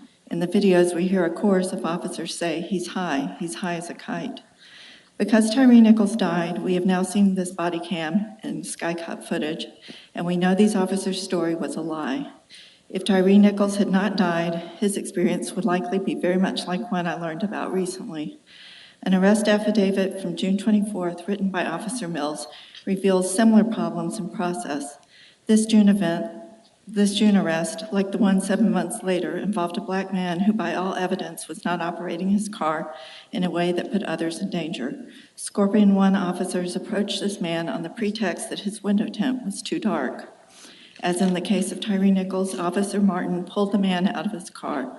The affidavit tells a version of the story that includes a swung elbow and chemical spray. The fire department, an ambulance, and the lieutenant were called. 7 Scorpion 1 officers were on scene, including Officer Knoll, who is familiar to many of us here today because of his involvement in the 2018 shooting of Martavius Banks. The driver was charged with multiple felonies and misdemeanors, but here's the kicker. On December 14th, prosecutors determined the case could not be prosecuted because, in fact, there was no case. No crimes were prevented in either the killing of Tyree Nichols or the assault on this man, but great harm was done. It's in your hands to bring real medicine to our community. Please pass items 18 and 21 today and item 17 in the future, and please continue to use your positions to help us heal our community. Thank you.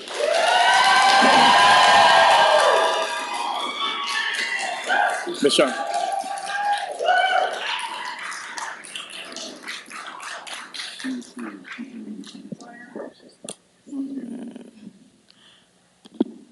My name is Amber Sherman. I live at 6070 North Bell Grove Cove, Memphis, Tennessee, 38115. I'm here to speak in favor of passing item 18, and I'm extremely upset and disappointed that this body won't be voting on item 17 to end the use of pretextual traffic stops, the exact type of traffic stop used to murder Tyree. And as you all heard this morning in committee from Mr. Boda's presentation, to discriminate against Black community members. Emphasis on Black community members. Every time a Black person is pulled over or approached by police, we're in a complete and utter fear for our lives. How much more do we have to take? How much more trauma? How much more violence? How much more terrorism? Black men in the city of Memphis are 3.7 times more likely to be pulled over than a white person, white man. Black women in Memphis are 4.2 times more likely to be pulled over than a white woman in the city of Memphis. Your police chief, Sarah Lynn Davis, just got up here and said that they don't use unmarked cars and plainclothes officers, when we know the specialized units use unmarked cars and wore plainclothes when they pulled over Tyree. You literally have officers on camera in hoodies who said they were conducting a routine traffic stop. So how you can blatantly lie like that, I don't understand, but police do lie often. Home invasions and gun violence have nothing to do with traffic enforcement. These things literally do not correlate. Using fear-mongering and scare tactics of violence from a home invasion is completely separate from a traffic stop. This morning during committee, we heard baseless pushback to the data transparency ordinance about costs. And I think it's very telling that when we talk about transparency, police officials complain about price. But when we talk about new equipment and more officers, price is irrelevant. You have a chance today to be on the right side of history, to be on the people's side. A city that's majority black and majority black folks who are dying in traffic stops.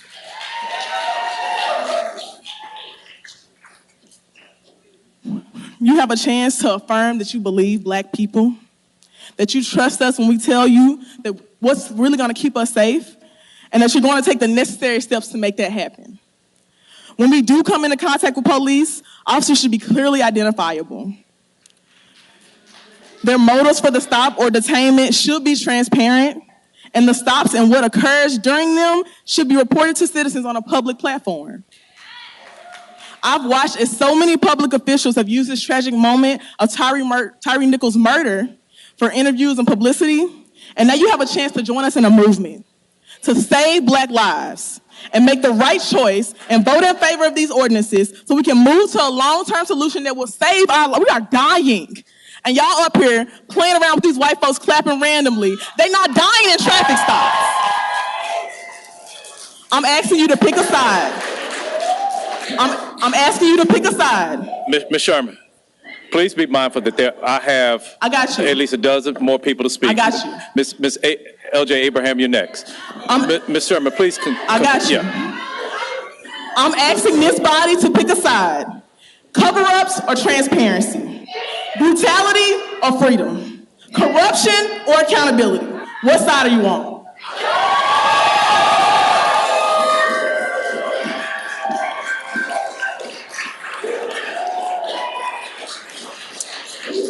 What? LJ Abraham, 199 South McLean. Before Ms. Abraham, hold on one second. Mr. Cash, you're next. Harry Cash, you're next. Ms. Abraham. I just gave it. LJ Abraham, 199 South McLean. So I find it quite funny that today of all days, on the third reading of this ordinance, we have this whole group of white people that have opposition to these ordinances taking place. We've been here for every reading that has taken place this time. This is three readings though of this, and none of these white people were here to speak about their lack of feeling safe. We don't feel safe with the police. I had a conversation with CJ personally and told her the same thing that I'm standing here telling y'all today. I never feel safe when it comes down to police. My siblings don't feel safe when it comes to police. The black people sitting in this room don't feel safe when it comes to police. But adding unmarked police cars to that makes it even more dangerous. It's a problem. I don't know who's pulling up on me if it's an unmarked car. How do I identify you? Because you got some lights. I can buy some lights on Amazon and put them in my window and identify myself as a police officer. So how is that making us safe? This is like literally common sense. I'm not going to bow down to the fears of white people that don't have to worry about the same things that I have to worry about when I'm being pulled over by the police.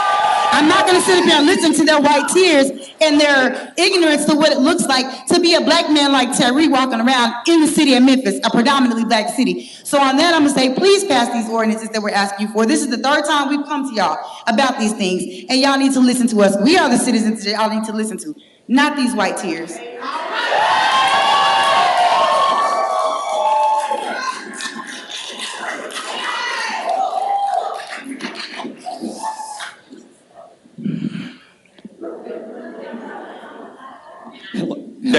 Name and address for the record, please, Ms. Cash.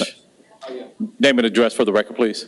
Hi, my name is Harry T. Cash III, and I live at 4199 Tutwiler Avenue. And I am in support of all the police reform ordinances. And before I get started, Commissioner Carlisle, another example of a fascist state is a police state. And Commissioner Jones, I'm gonna call you Martavius, and I'm gonna call you Martavius And I wasn't going to say this until I saw you cut the time, and it's coming from my heart. You remember we was in New Path, and I worked your campaign, the first one you won. When my mom worked at Memphis City Schools and died of cancer, and the money I got from her, you invested there for me. And so we have a connection, even though we don't talk as often as we used to. And so what I'm asking you before I make my comments is to reconsider this time. Because the time that I invested and the money I invested, this is not what I invested in terms of cutting community input on something that's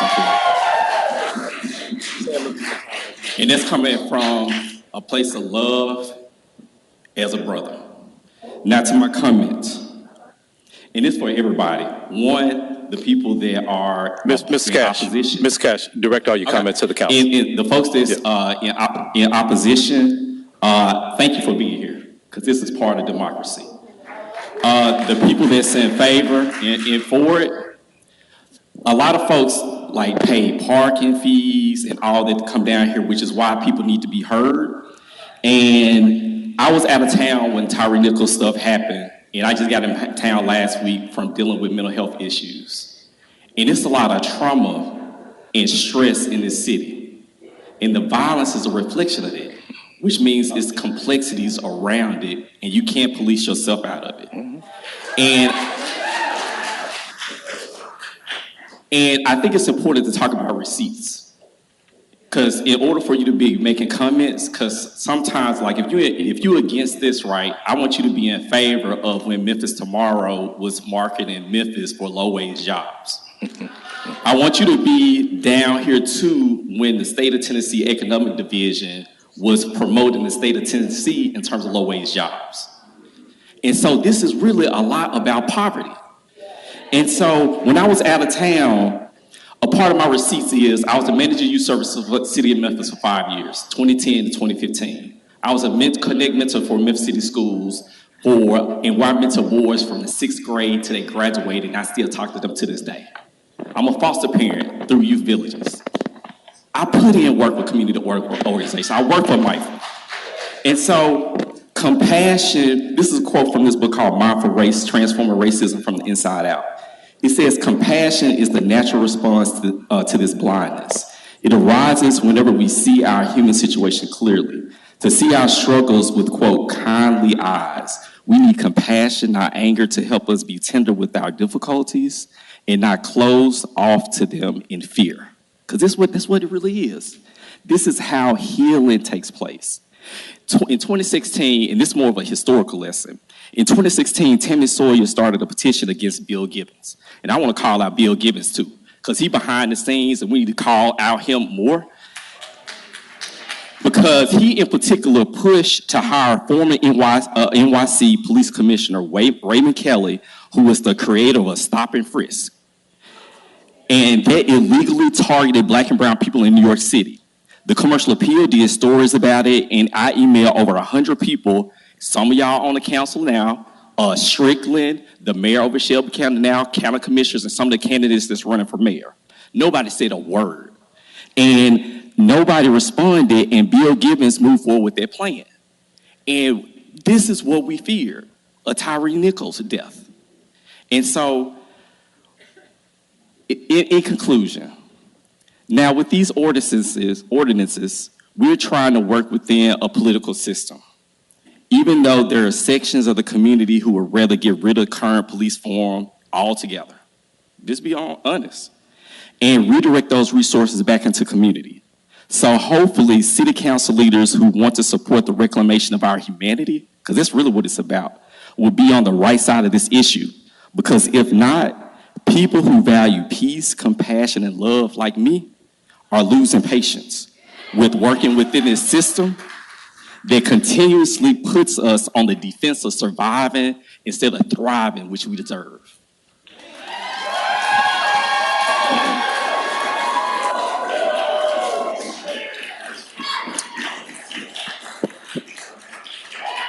Councilwoman Logan, you're in the queue.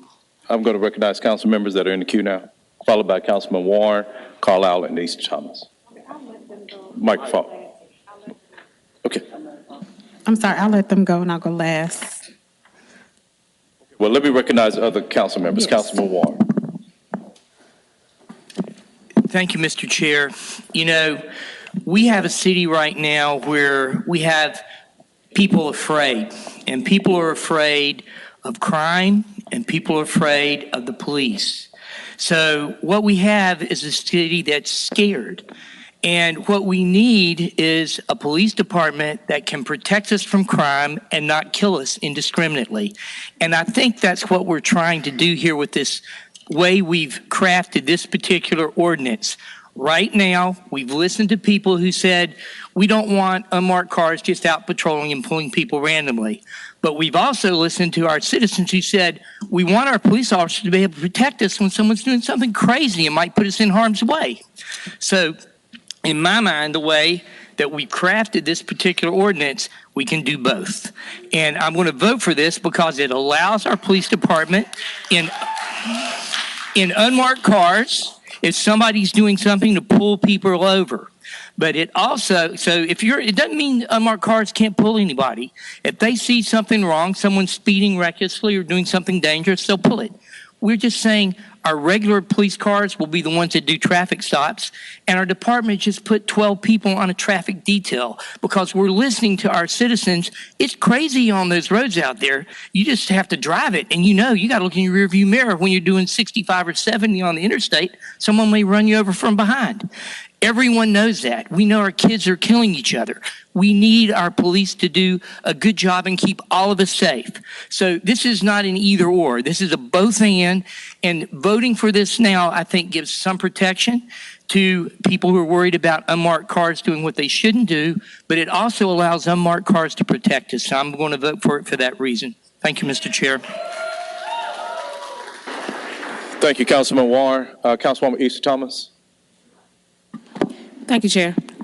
Two things. One, on the subject of the ordinance, I do want to thank Councilwoman Logan just for singly bringing this before us, and I definitely support it wholeheartedly as we think of it as just one piece. And I think Councilman Warren just eloquently put trying to look at both sides of it. And there are definitely so many anecdotal experiences that a lot of us can recount of probable fear that comes when you may see a marked car come up behind you or beside you or be stopping your brother or cousin or whomever. So I think that this will be a step in the right direction.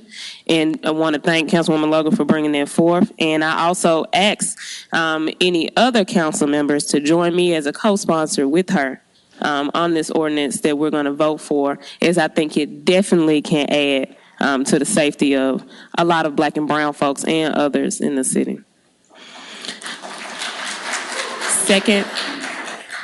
Secondly, Chair, one thing that I will say transparently that I did not think about before one of the comments was made is that folks do pay their parking meters and such to come down here and speak. So I don't know how many cars we have for the next items on here, but just if we can, we probably gonna be down here all night anyway. If we can look at how much time consideration, just on the fact that folks do take a lot to get down here. And so just wanted to put that before consideration for you.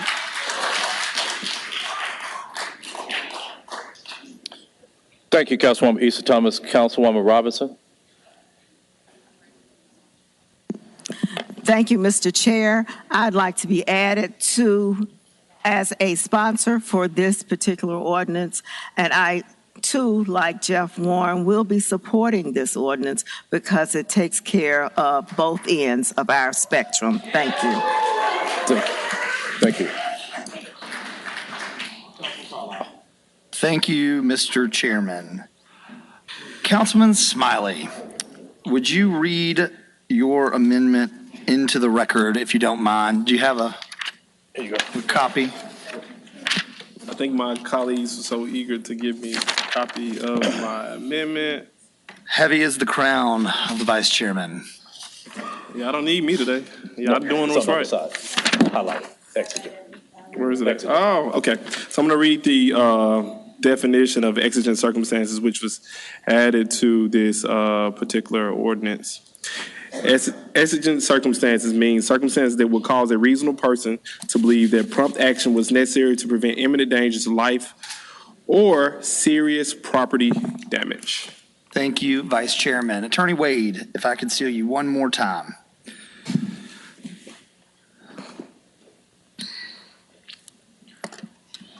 As you crafted this language in the comprehensive bill, do you feel like this gives our officers enough discretion in order to execute their mission while protecting people from unnecessary or racial bias and stops?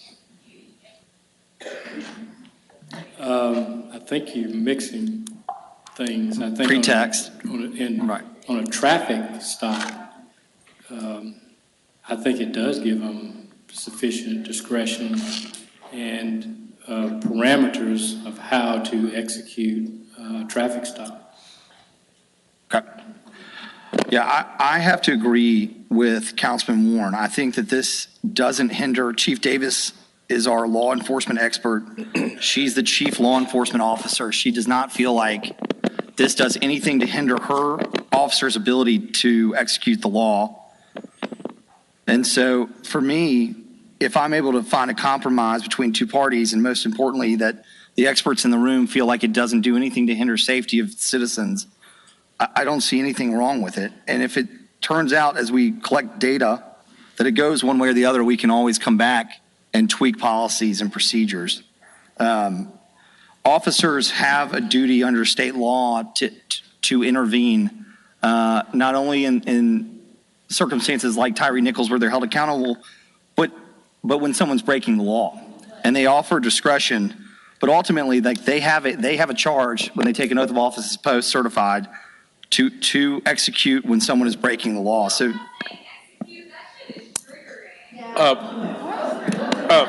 yikes. Mr. Young, will you please remove that individual from the chambers? Words have multiple definitions. I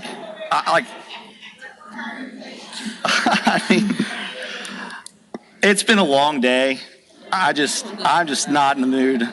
Yeah, let's just go. I'm not in the mood. We're gonna go on. So for me anyway, our officers.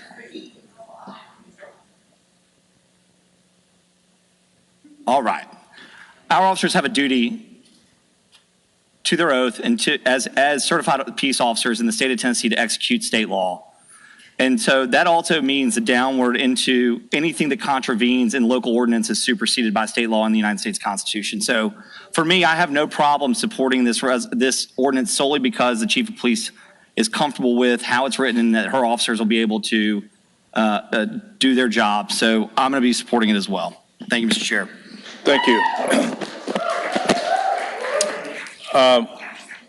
I have 10 other cards here, so what I'm going to do, I'm going to ask if the individuals whose cards I have in my hand, if you have signed up to speak on additional items or not. So, Ms. Rucker, Tequila Rucker, have you signed up to speak on more than one item? Okay.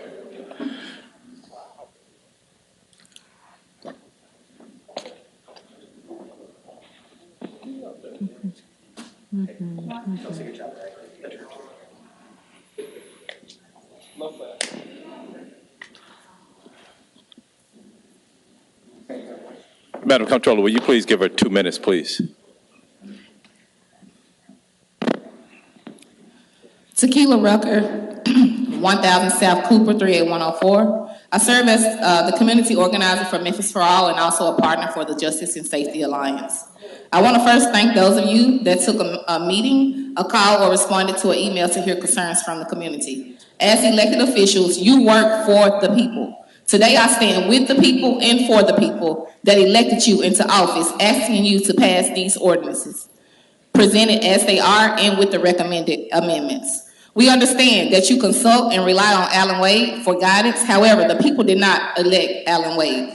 They elected and rely on you. We ask that you not insult your constituents by dismissing or watering down any of the ordinances. We are merely asking that measures be put in place that will prevent police officers from being put in situations or putting us in situations that could result in being beat, killed, or unethical arrests.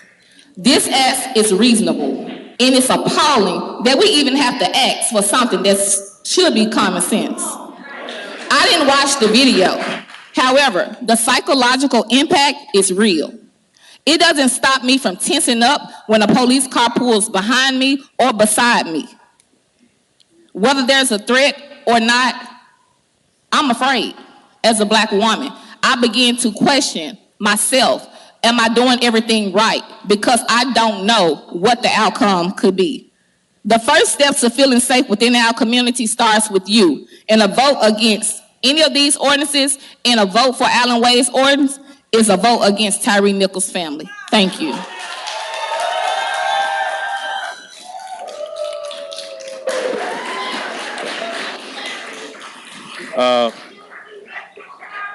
Ms. Winhole, have you signed up to speak on another item? Okay, so I'm going to hear you on the next item. Ms. Fairfield, have you signed up to speak on another item?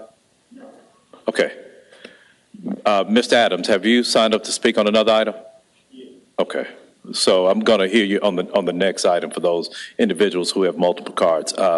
Ms. Glass, have you signed? Will you be speaking on another item, Ms. Glass? Okay. Rasul, Seema Rasul, have you signed up to speak on another item? Okay. Ms. Hoffberg, take it that you've signed up to speak on another item?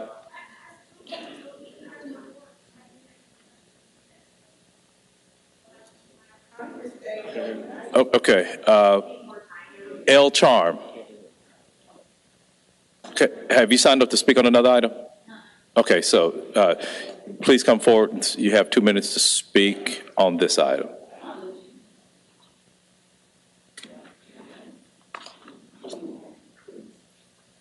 My name is El Charm. I live 3160 Spotswood, 38111. May 11th, 2021. I had to go to Little Rock for work. I work in Little Rock. And I drove across the bridge that morning with no incidents.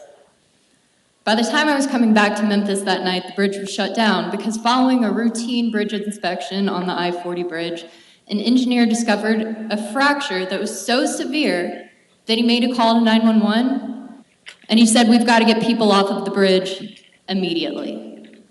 Nothing had happened. No one had been hurt. But we recognized that there was a situation that was potentially very dangerous and would have been very deadly. And we shut the bridge down for a very long time. Again, I work in Little Rock. I have to cross that bridge twice a day, most days. It was a long time. There's also been a long time that the police in Memphis have been killing people following pretextual traffic stops. Right now, you've got the people of Memphis on a bridge, and our bridge has a severe fracture in it. We've got to get people off this damn bridge. We've got to end pretextual traffic stops in the city of Memphis, and I would invite the people standing behind me who didn't take the time to learn about how poverty affects crime, who don't understand that it's not the communities that have the most cops that are the safest, but the communities that have the most resources who are the safest.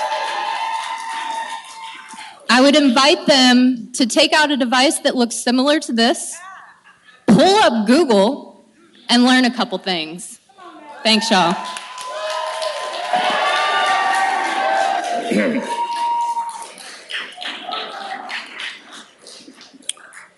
Mr. Adam Nelson, have you signed up to speak on another item? Okay, Mr. Nelson.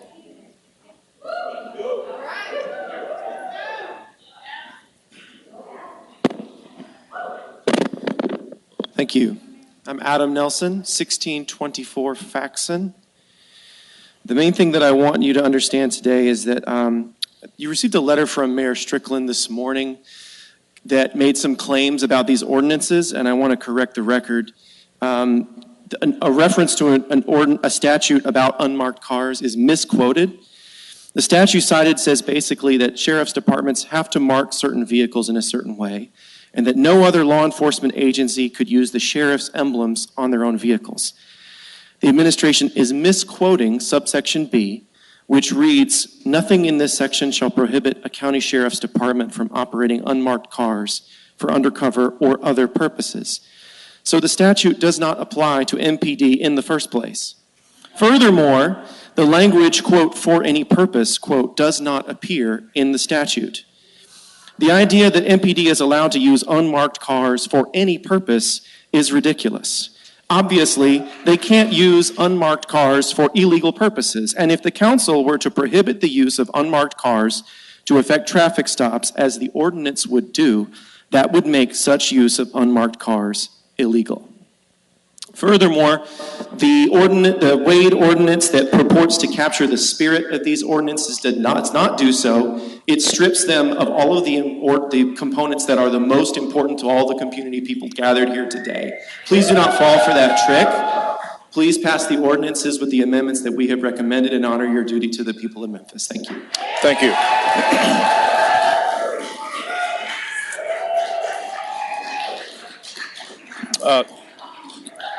Trinity Williams, have you signed to speak on another item? Okay.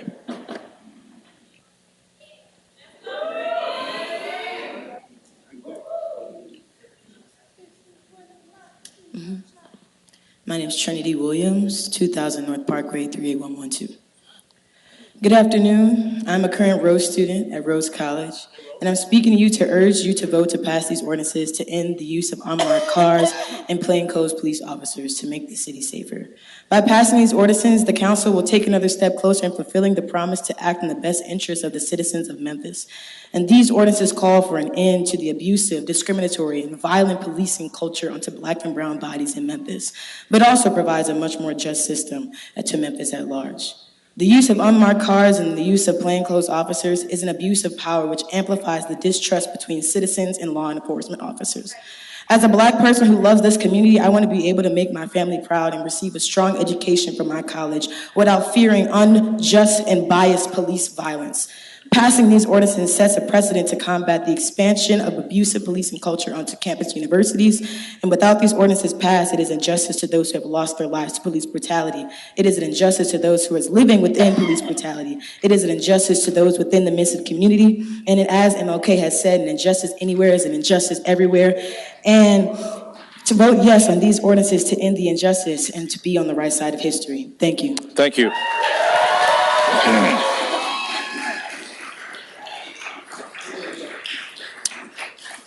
Joy Fairfield. Hi, I'm Joy Brooke Fairfield. Like Trinity, who spoke before me, I'm also at 2000 North Parkway, 38112. I'm going to be brief. I wanted to share with this body that I personally was stopped by an unmarked car 2 weeks ago on the way to this particular meeting. I think someone else spoke about my situation then. It was for expired tabs, so I'm a little bit confused about what the police chief was saying, and that unmarked cars aren't making stops like this, because that happened to me on the way here. My tabs were expired, that's my error, but did I really need 5 cop cars suddenly behind me shutting off Adams Avenue and scaring me? It was scary, it was unnecessary, and it was a waste of our city's money. They really could have sent me something in the mail. Research from my own PhD institution, Stanford, studied 100 million traffic stops and found that Black and brown motorists are about 2 times more likely to be stopped than I am, despite me, as a white person, being much more likely to be carrying contraband. That's the science, that's the study. White people are more likely to be carrying guns and drugs. But are they stopped? No. Because pretextual stops emerged from the drug war in the 1980s and all the sort of racist language that went along with the drug war. They are still being used to enact war on our citizens through surveillance, through the threat of physical violence, and through the economic injustice that comes from these kinds of stops. Research indicates that the only way to reduce police brutality is to lower the number of incidents between police and Black and brown people. So I think maybe you've read this data already, but in Los Angeles, after ordinances like this were passed, traffic stops went down from 21% to 12% for minor violations like this in just 6 months. So it was a reduction of the amount of incidents in which people were brought into contact with the police, and that is all we have found that is going to keep violence from happening to Black and brown people at the hands of police. Fewer stops. So please support this ordinance and all the other ones that will reduce the amount of stops that we have out in our city. We have other things to do with that money anyway. Thank you.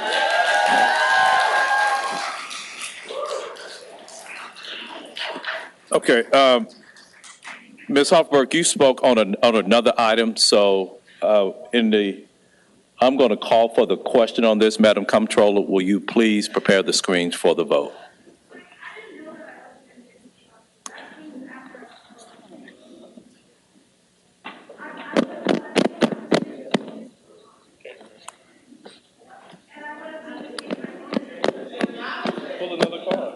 Ms. Hoffberg, you can pull another card, but we've heard you can pull another card for another item.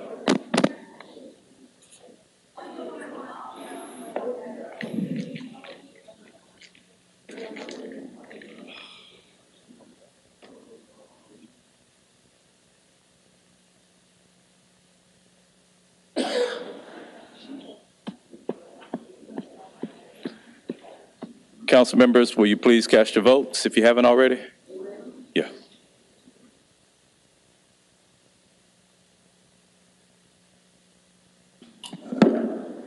Canali, yes. Carlisle, yes. Colvette, yes. Easter Thomas, yes. Ford, yes. Johnson, yes. Logan, yes. Morgan, no. Robinson, yes. Vice Chairman Smiley, yes. Swearingen Washington, yes. Warren, yes. Chairman Jones, yes. That item passes.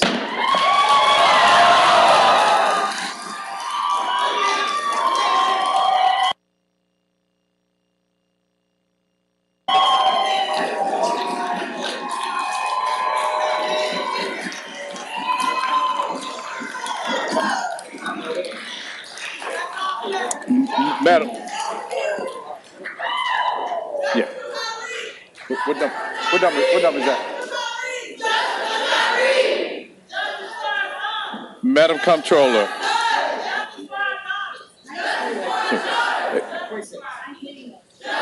No. Madam Comptroller, will you please call item...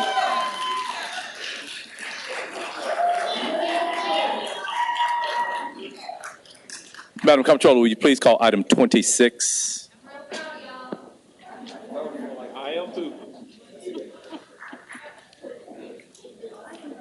Item number 26 is a resolution establishing a Parks Restoration Fund and reallocating and reappropriating $500,000 from FY23 CIP budget. District 6, Super District 8. This resolution is sponsored by Council Members Jones and Carlisle. It was last held on February 21st. Councilman Carlisle, you're recognized. Thank you, Councilman Jones. It is nice to have some levity here in what has maybe been the longest negotiation of my short career. I want to tip my hat to Jim Holt and Ron Coleman and his senior leadership team, Tyree Nichols and Carol Coletta,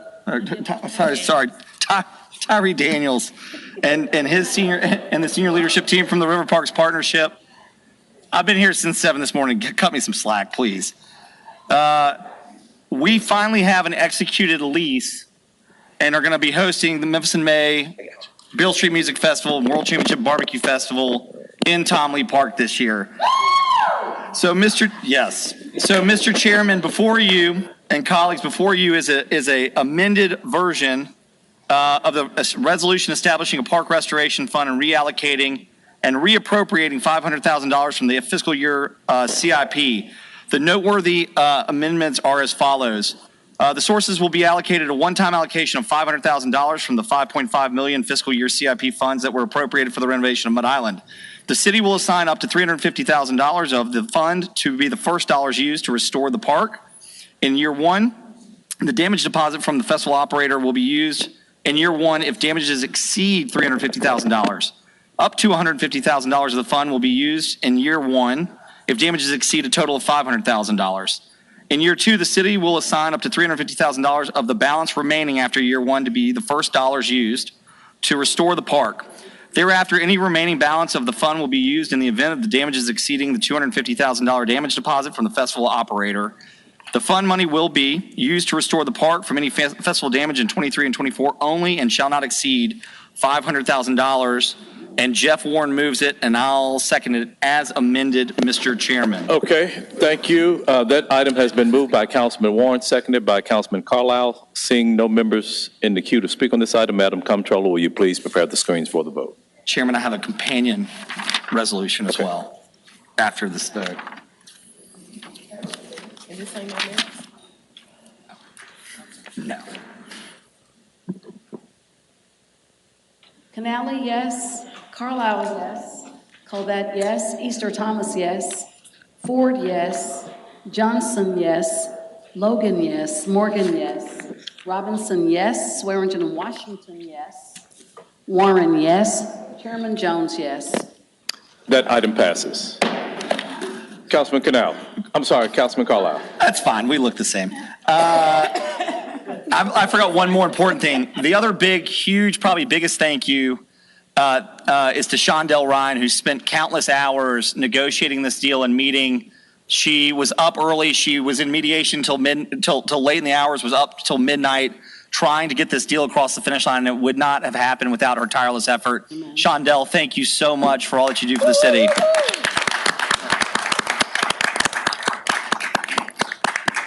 Mr. Chairman, I move to suspend the rules to add item 39.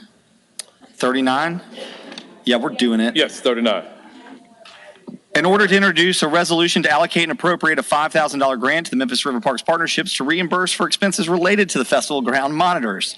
So if you all will, and I'll move that, Mr. Chairman, if there's without objection. If there's no objection, the rules are suspended in order to take up item number 39. Councilman Carlisle. Thank you, Mr. Chairman. Colleagues, if you'll remember, as we narrowed in on the last few items in order to get a deal across the finish line for the festival to be successful, I agreed on your behalf to reimburse the expenses to make sure that the Cutbank Bluff and areas around it for ADA access were properly monitored. And so we are going to grant up to $5,000 for any expenses that will be demonstrated by the partnership for that sponsoring, and it's as simple as that. I'll happy to answer any questions. It's coming out of the unassigned fund balance. Okay. That item has been moved electronically by Councilman Carlisle, seconded by Councilman Warren. Seeing no members in the queue to speak on this item, Madam Comptroller, will you please prepare the screens for the vote?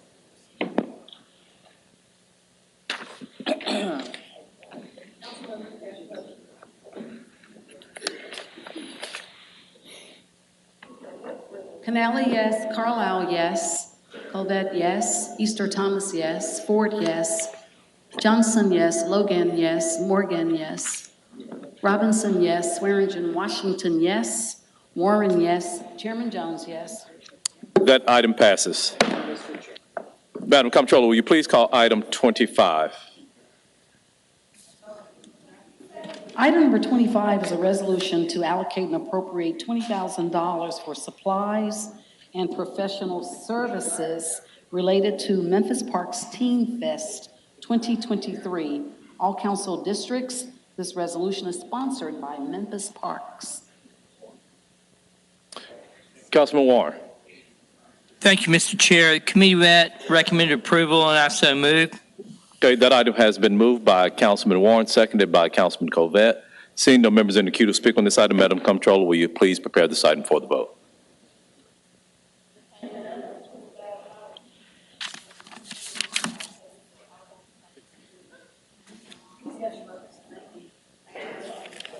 Canali, yes. Carlisle, yes. Colvette, yes. Easter Thomas, yes. Ford, yes. Johnson, yes. Logan, yes. Robinson, yes.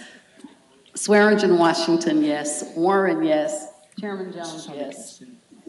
That item passes. Madam Comptroller, will you please call item 19?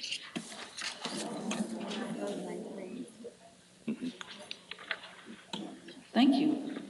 Item number 19 is an ordinance to establish a public safety reporting protocol in regard to the disposition by the Memphis Police Department of recommendations by the Civilian Law Enforcement Review Board, better known as CLERB, to the Memphis Police Department regarding CLERB's disposition of complaints involving police misconduct, the use of deadly force by police officers, and deaths and injuries of persons occurring while in police custody. Up for third and final reading, ordinance number 5851 is sponsored by Councilmembers Smiley, Canali, and Carlisle. Councilwoman Logan. Thank you, Chair. The committee met and recommended approval, and I so move. Okay, that item has been moved and seconded. It was moved by Councilwoman Logan, seconded by Councilwoman Swearingen Washington. I'm going to reverse the order here. And we have Council members Warren, Vice Chair Smiley, Carlisle, and Johnson in that order. Thank you, fellow councilmen, councilwomen. We know in Nashville, there is a law that is getting ready to probably gut anything we try to do tonight. And I think it would be prudent for us to consider holding this or tabling this until we see what that law is. We need Nashville to provide funds for our city and for our police department and for other things that we need. And I don't think that going ahead and passing something that may possibly be overturned makes sense. If they don't pass that, I would like to be the first to bring this back for moving.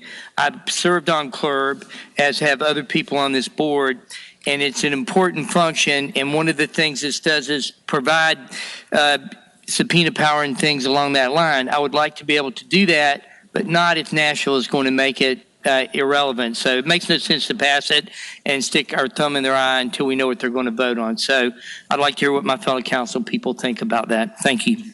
Thank you, Councilman Warren. Vice Chair Smiley. Thank you, Mr. Chair. I think we've been on this road of reform and pushing for justice for Tyree for quite some time.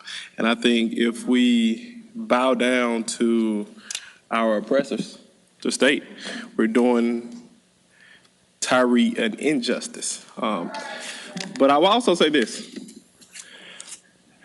At one point in time, this body thought it prudent to decriminalize marijuana, and the state of Tennessee came in and said no. We thought that was in the best interest of the people of Memphis. At some point, this body thought it was prudent to remove Confederate statues. The state of Tennessee said that's not a good idea. At some point, this body thought it was a good idea to require law enforcement officers to live within the county, and the state of Tennessee says no. Every time the city of Memphis decides to speak up for itself, the state of Tennessee says no. I do not believe we should be worrying about what the state of Tennessee does, because most of those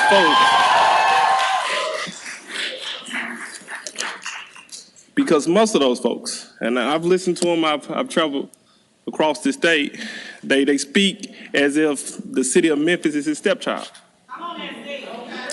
They talk about our city as if we're only a blip on the map.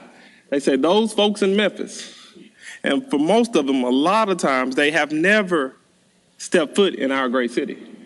I can't be concerned with what they will do. What I can be concerned is what each and every one of us will do. The folks out here who have consistently showed up before Tyree Nichols, have consistently showed up while Tyree Nichols was going through it, have consistently showed up the first reading, the second reading, the third reading. I think we were doing them an injustice. We're telling them that they don't matter. We're telling them that Tyree Nichols don't matter. We have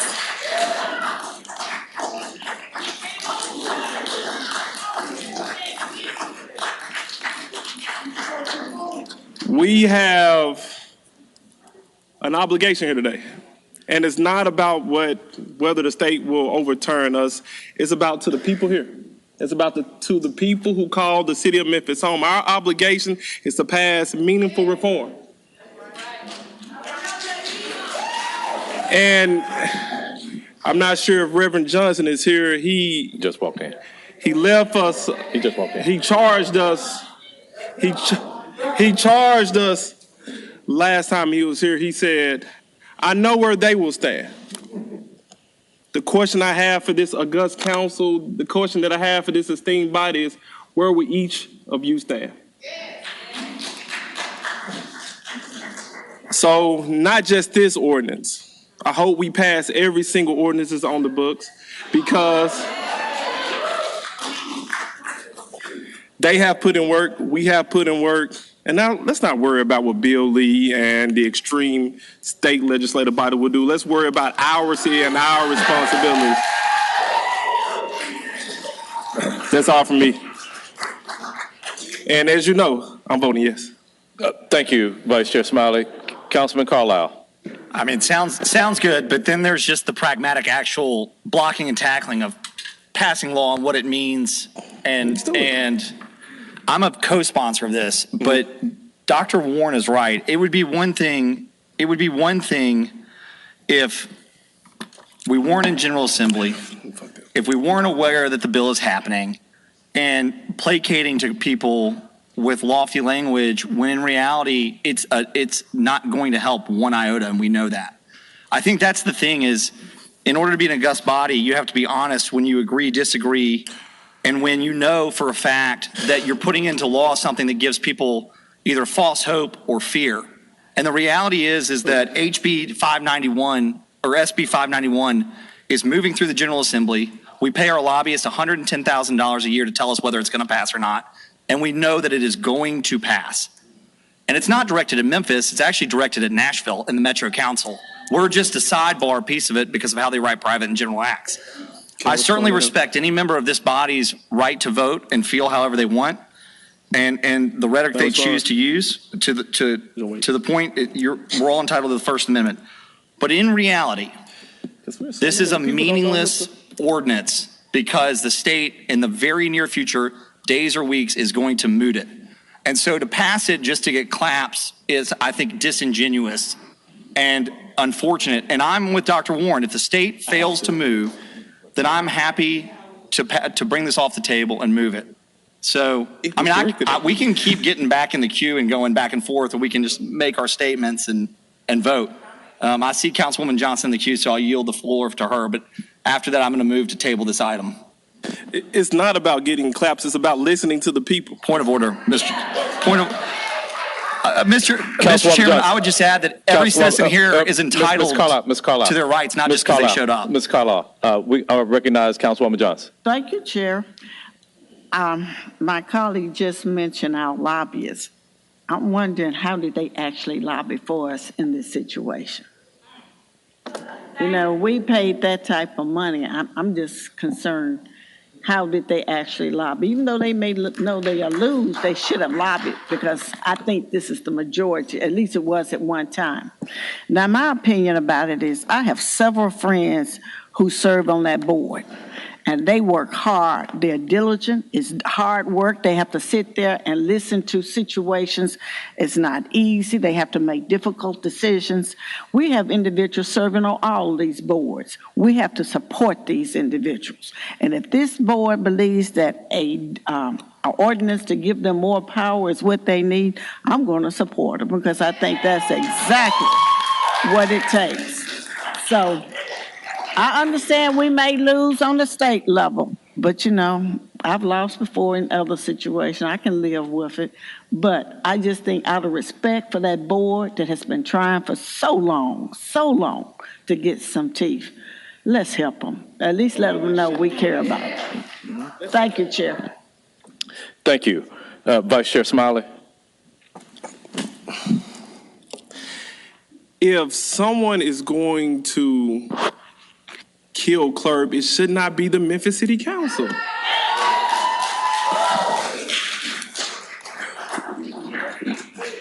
Retired police officer Kirkwood came right here and told this body what we need to be doing for clerk.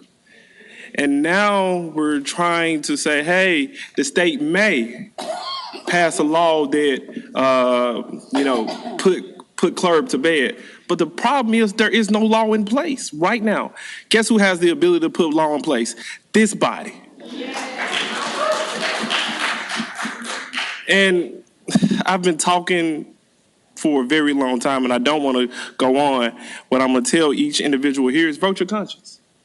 And if you vote your conscience today and it's contrary to what the people vote, guess what's going to happen come October 5th, 2024?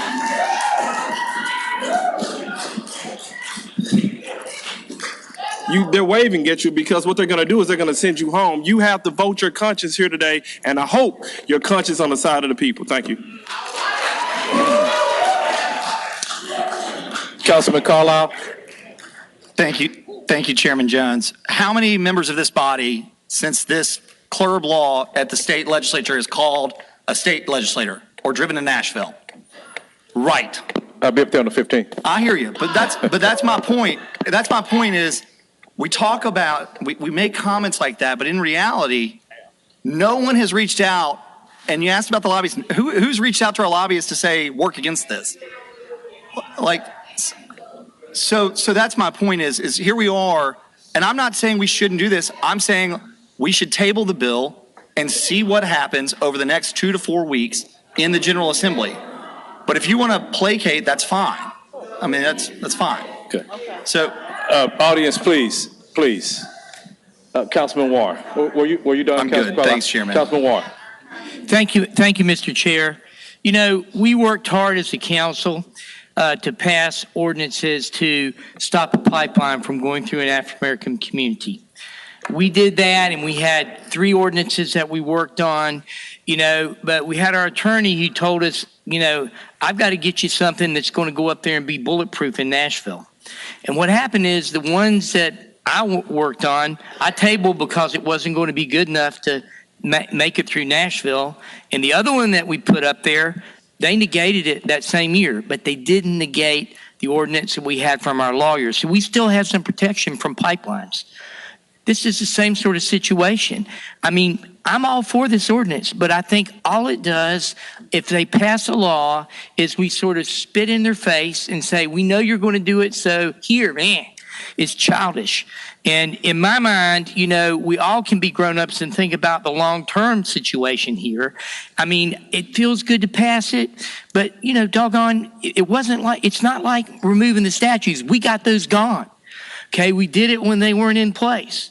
This is not going to happen. If the law doesn't pass, I'll be the first one to bring it back, but I'm going to vote against it because I don't want to spit in the face of people that I'm going to need their help to help our community with. So that's what I'm doing. This is all about long term. It's not about short term. It's like we have to work with Nashville. We need state money coming back. They're a Republican legislature up there. We have to figure out how to deal with them without making them hate us. And, you know, we've got enough of that going on. So that's where I'm at. All right. Thank you, Mr. Chair. Thank you. Councilman Morgan. Thank you, Mr. Chair. Thank you, Mr. Chair. On top of that, if we do delay a month or 6 weeks, we have a CLRB ordinance that is already in existence. I think it is best, and this should have been done from the get-go, to amend or add on to whatever changes this body deems should be made to CLRB through the CLRB ordinance that already exists.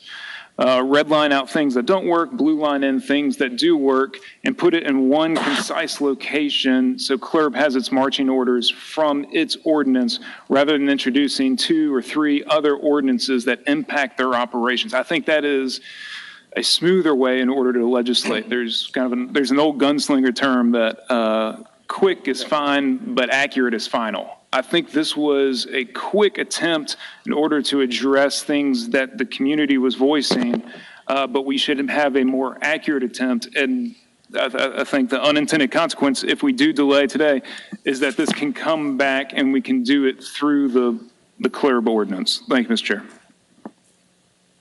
Thank you. Thank you, Councilman Morgan. Councilwoman Robinson. Thank you, Mr. Chair, and I appreciate the words of the other council people. If you know me, you know that I try to work on behalf of the people. I remember Colonel Kirkwood standing right here saying, I need some help. And to our community, and for us to say that we're spitting in the faces of the people in Nashville. I don't think that's true.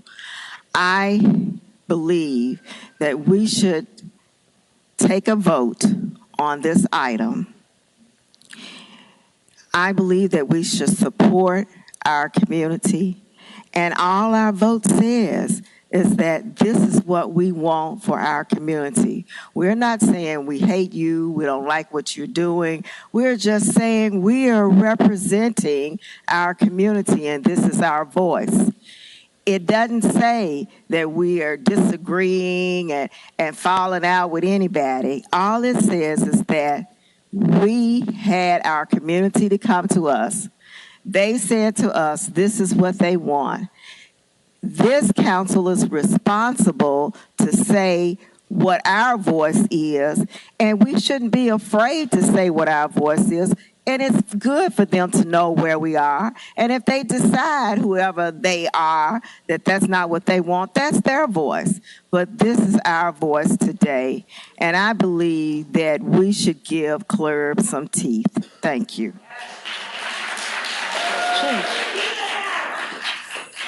Thank you, Councilwoman Robinson. Councilwoman Logan. Thank you, Chair. I just wanted to say that I'm actually on the clerk board and work with Colonel Kirkwood, Pastor Kirkwood, and the other members. It's a very diverse board, and everyone on that board takes what they do very seriously, and I take them seriously. And so, I think that if the board was set up for the citizens, for the city, for transparency, and to make certain that the citizens of Memphis have a place to go, that they can be heard when they feel that they have been wronged, we should support that. And I understand that there's a pending legislation on the statewide, but it's not, I don't think it's up to us to monitor and watch that and determine on what we're going to do by what they're going to do. If they do it, so be it, but we are here conducting business for this city. And so I ask my colleagues to really consider those people that give their time, that come out and study the cases, listen to the victims, and who are serving on behalf of all of us. And, just to give, if he came here and said, this is what we need, you all put us in place to be on the clerk board, so please support that. And I just ask my colleagues to really consider the fact that we're here to do the business at the city and local level. I appreciate it. Thank you. You're back. Thank you. I have 4 comment cards. The first one is from Yolanda Cooper, who will be followed by Anthony Thompson.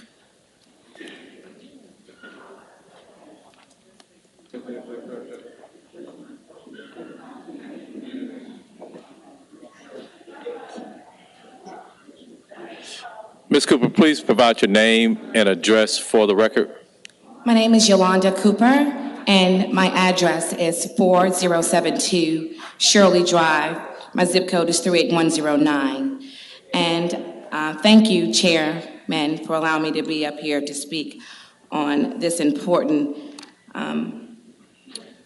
I've heard a lot of great comments about Colonel James Kirkwood, but I stand in opposition of him being the chairperson of this organization that represents the people. Dr. Warren, Ms. Logan all sit on the board, and I understand that. But the history that is behind Kirkwood needs to be investigated, looked into a little bit more. He's part of the problem and the corruption here in the Memphis Police Department. Judge U.W. Clemens, which is the first black federal judge of Alabama, in which I call him granddaddy, came in this city for civil right and a kidnapping of another police officer that was done right here in this city. What I would like for you to do is to pull his record, since he's a retired 30-year police officer here in this city. My grandfather came in this city a couple years ago to represent someone here. And Kirkwood and a couple more other officers, which he publicly said in an article in Commercial Appeal, yes, Memphis does have a few bad officers, a few bad cops here, and he's one of them. So the reason that you are lacking the staff and the support that you have, as I recall in the Bible, Jesus had 12 and one was a Judas. So as I recall that, as you have someone like him, a 30-year police officer who you would think that would serve the people and would be in support of the people, but the lack thereof speaks volumes while this cannot move forward until he is removed from the position that he sits in. Ms. Cooper, yes. Your time has expired. Okay. Thank you for your comments. Thank you. Mr. Anthony Thompson.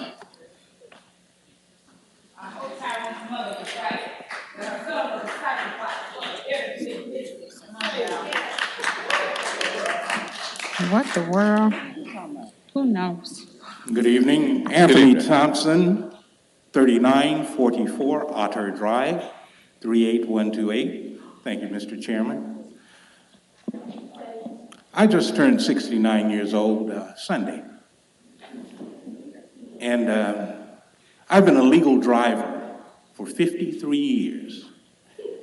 And even today, the sight of a patrol car alongside me on the side of the road or behind me does not give me comfort. It's not a welcome sight for me. I have no warrants. My tags are up to date, and I find no comfort there. And the sad thing is that there are many good law enforcement officers. The sadder thing is that the tragic murder of Tyree Nichols is not the anomaly that it should be. You see, most of our contact with law enforcement is going to come in the form of a traffic stop. Okay?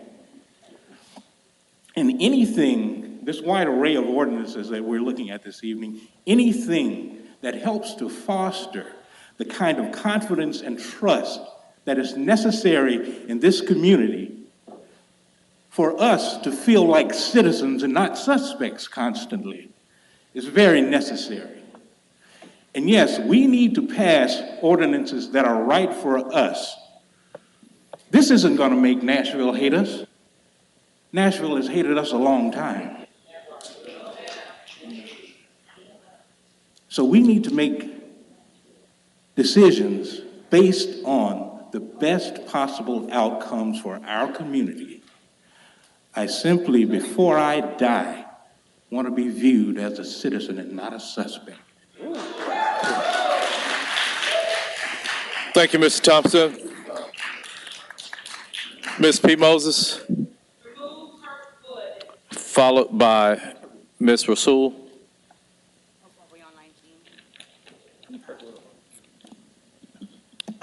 I already said my name, so but I'll say it again, and I'm talking to the council, but since I finally get a chance. Ms. Moses, just state your name and address for the record. P. Moses, 2383 Jackson. Okay. I'm talking to the council, but now since I finally get to lay eyes on Ms. C.J. Davis, I hope you'll hear me loud and clear, as well as your commanding staff behind you. Now, the club is a good thing if it has good leadership, but on October of last year, I went through all the way up into October of last year, a 2-year process of dealing with them.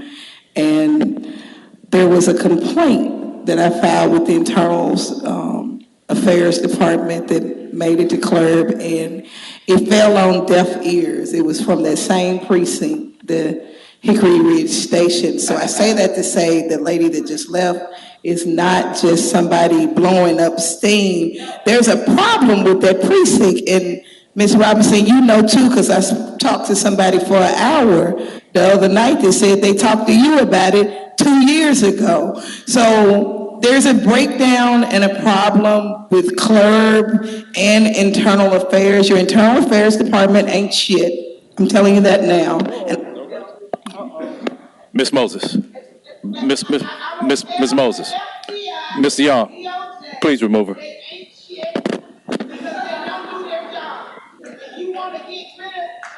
Our next speaker is Ms. Rasul.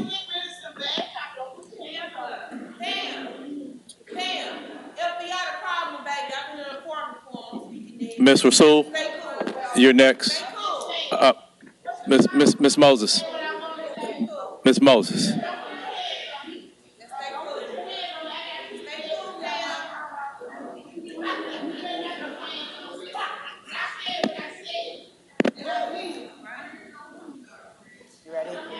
Yes, ma'am. Lift up the mic. What? Lift up the mic. There's. Sorry. Sorry. All right.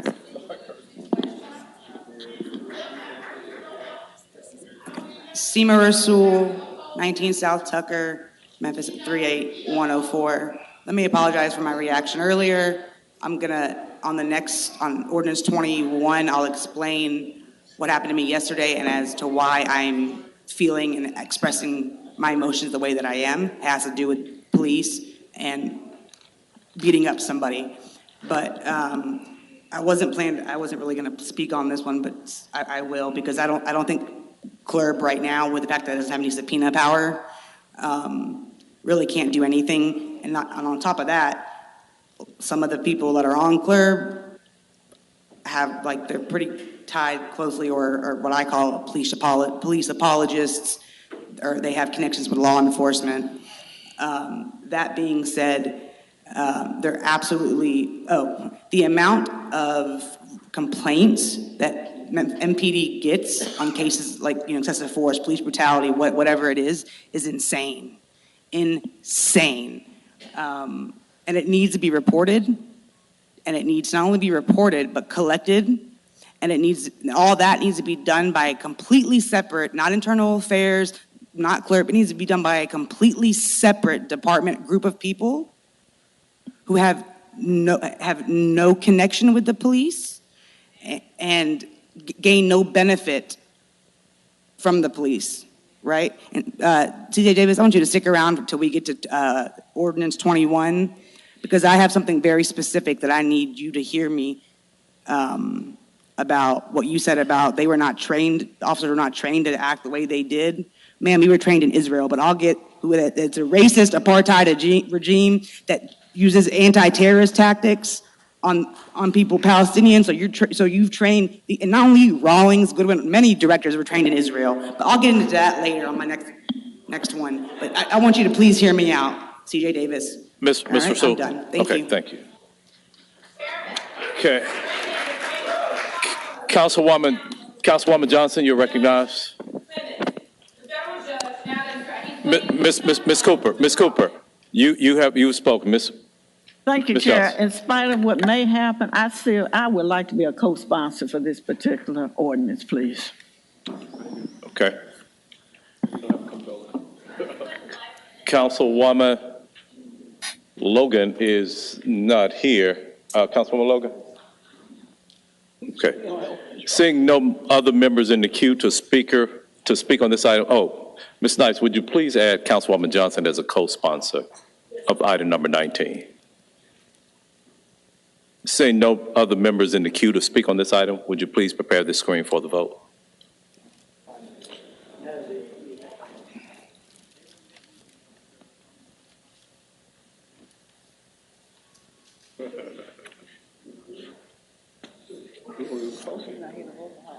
Ain't nobody even here.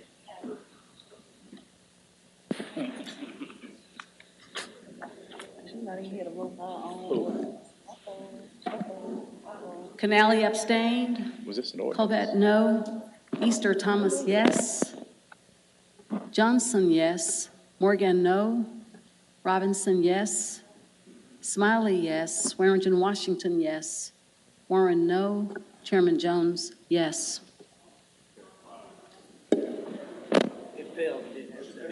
It does. I'm going to allow Councilwoman Logan. Would you like to cast a vote on this item? Show Councilwoman Logan as voting yes for item number 18. Councilman Smiley? Oh, for sure, yeah. Yes. Yeah. So that was item number 19. And would you please provide the vote tally on that, please? Seven. Logan was 7.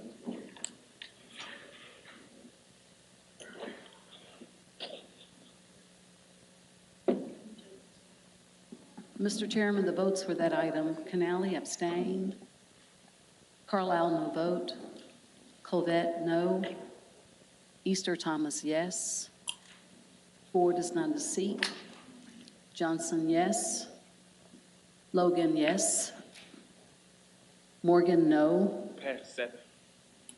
pardon me, No, you can Robinson continue. yes, Smiley yes, Swearingen Washington yes, Warren no, Chairman Jones yes. So 7 votes? That's correct. Okay, that item passes.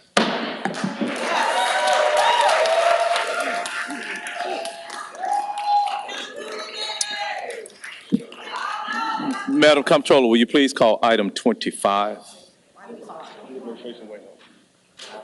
Thank you, 25, yes, ma'am. No, we're skipping over item number 25, please. Oh, where? Oh, we already, okay. Item number 27, I'm sorry. Thank you. Say 25 or 27.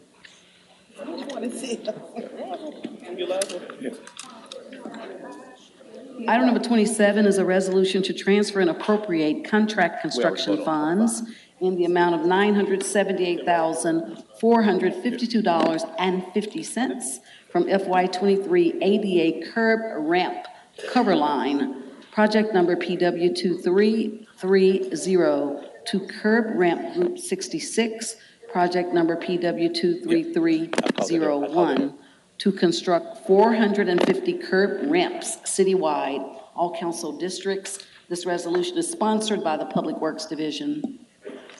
Vice Chair Smiley.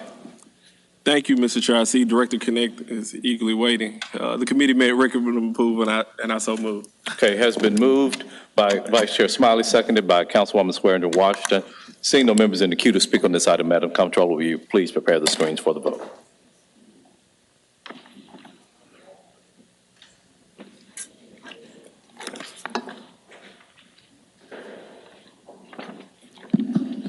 Covette, yes. Easter Thomas, yes. Logan, yes. Robinson, yes. Vice Chairman Smiley, yes. Swearingen Washington, yes. Warren, yes. Chairman Jones, yes. Johnson, yes. Thank you. And also Mr. Canali, yes. Okay, that item passes. Madam Comptroller, will you please call item 20? Item number 20 is an ordinance to establish an independent review process of Memphis Police Department incidents involving the use of excessive, unnecessary, and/or deadly force by police officers and deaths or serious injuries of persons occurring while in police custody. Up for third and final reading, ordinance number 5852 is sponsored by council members Smiley, Carlisle, and Logan. Okay. Councilwoman Logan. Thank you, Chair. The committee met, recommended approval, and I so move. That item has been moved by Councilwoman Logan, seconded by Councilwoman Swearingen Washington. We don't have any council members to speak on this item, but I have 3 comment cards. The first one is from Vera Holmes. Oh, Ms. Holmes. Followed by Ms. Rasul, followed by Ms. Hoffberg.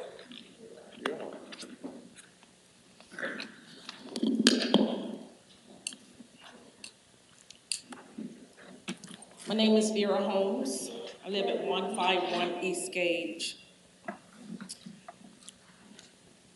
I'm here because it is so important at this point that we get this right.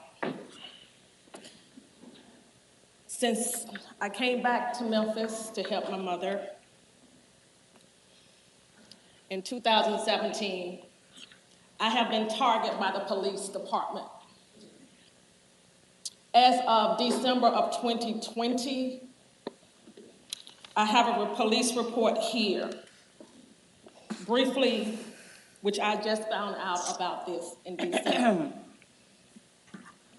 The police officer is dealing with my sister and my mother. It's a family dispute.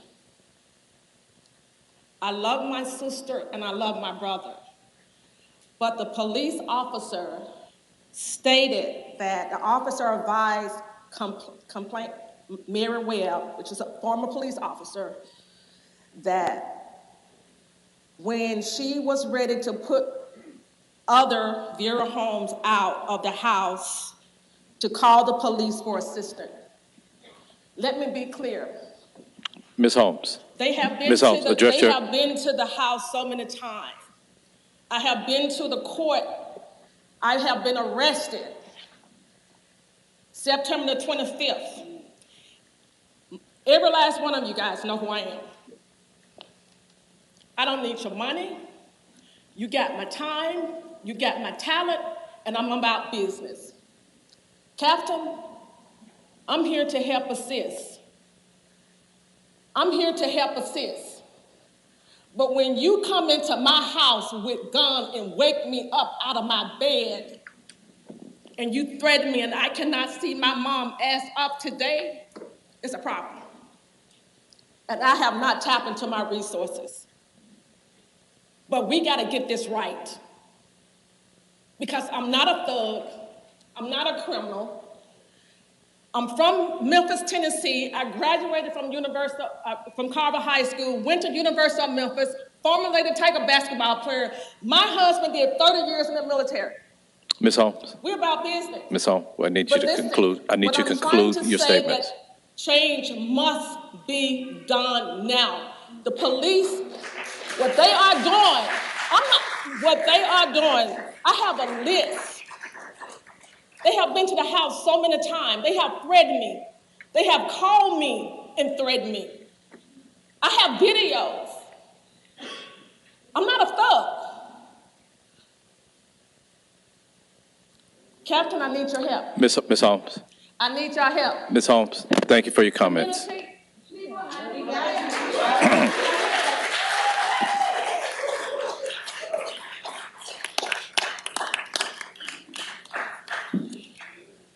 All right, I'm gonna try, Seema Rasul, 19 South Tucker. I'm gonna try to go as fast as I can. Real quick, I've said this before, to anyone here that thinks more cops is gonna solve the problem, they don't. No correlation, data is proven. More cops does not mean less crime, so we need to stop funding the cops so much. Number two, what happened to me yesterday, I'm gonna be real quick. Didn't mean to go to Walmart, wasn't gonna go. I happened to go to Walmart real quick, went down an aisle where no one normally is. This dude walks down the aisle, whatever. Another guy, about 2 seconds later, pulls up behind him and says, "Hey, do you remember me?" The other guy says, "No, I don't know you." And this guy says, "I'm the guy and you and your cop goon friends jumped and beat up while I was in 201. I understand that's Shelby County Department, and I know y'all don't deal with that.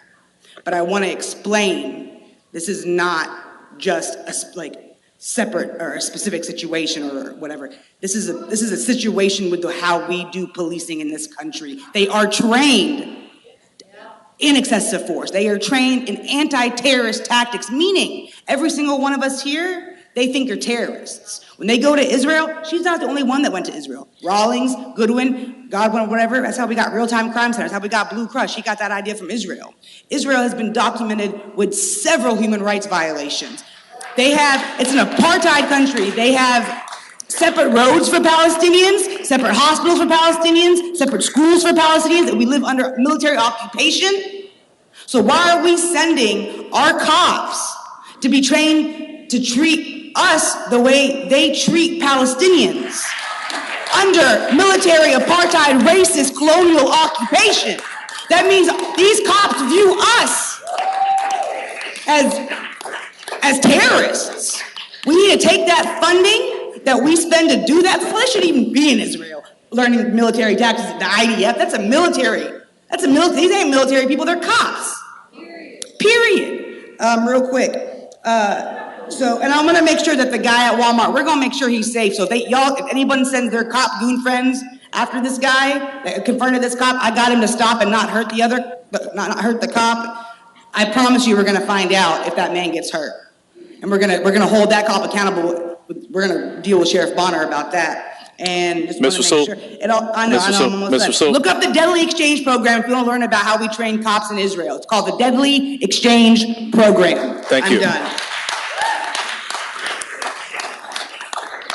Ms. Hoffberg. Hi, Beth Hoffberg, 717 South Riverside Drive 38103.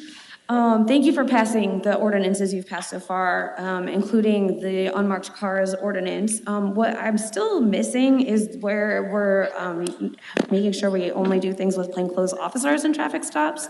Or sorry, no plainclothes officers in traffic stops. There are many people here that were trying to back the blue, and we actually just want the police to wear blue. Like, we want to know that they're police. Also, where did all those people go? Do they don't care about these other ordinances? I'm just confused why they only cared about that one.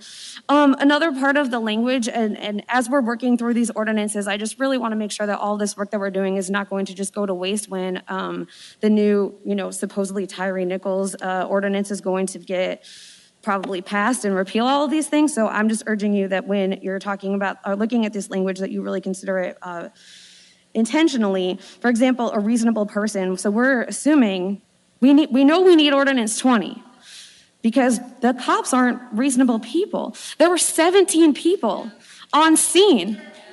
Were they reasonable people?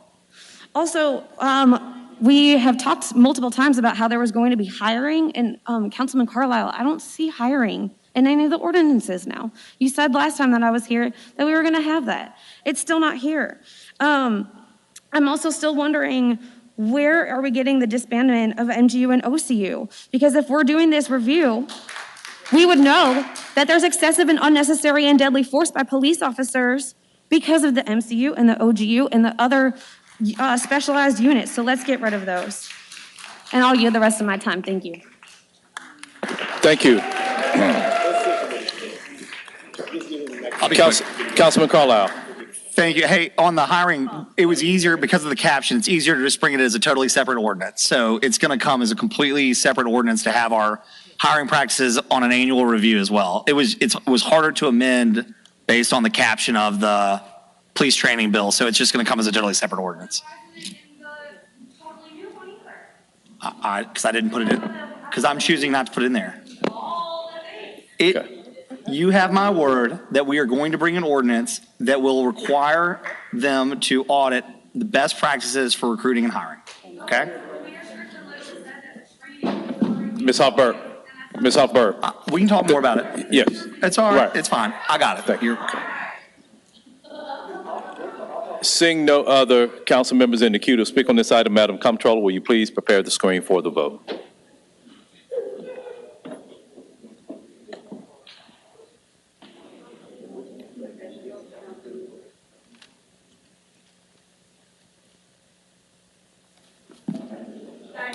Kennelly, yes. Carlisle, yes. Easter Thomas, yes. Johnson, yes. Logan, yes. Robinson, yes. Vice Chairman Smiley, yes. Swearingen Washington, yes. Warren, yes. Chairman Jones, yes. That item passes. Madam Comptroller, will you please call item 21? Item number 21 is an ordinance to amend the City of Memphis Code of Ordinances related to public safety for the City of Memphis law enforcement to collect and regularly report data regarding traffic stops, arrests, use of force, and complaints. Up for third and final reading, ordinance number 5853 is sponsored by the Memphis City Council. Councilwoman Logan. Thank you, Chair. Councilwoman The Logan. committee met, recommended approval, and I so move. Okay. That item has been moved by Councilwoman Logan, seconded by Councilwoman Johnson. Colleagues, we have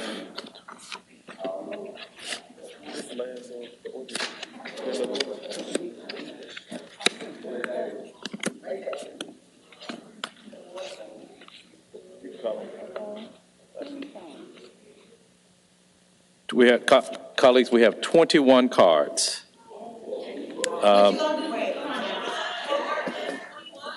Please, this means so much to us. We've been here since 2015 dealing with Gary Stewart. Please hear what we have to say. Help us process and get our emotions out. We need to get it out. Bear with me 1 second, please. It's very traumatizing, constantly dealing with this, seeing this happen over and over. So I take it there. Well, if you signed up for item number 21 and you are in opposition, is there anybody who signed up in opposition? They all left and y'all graduated. Okay. All of my husband. They didn't like y'all.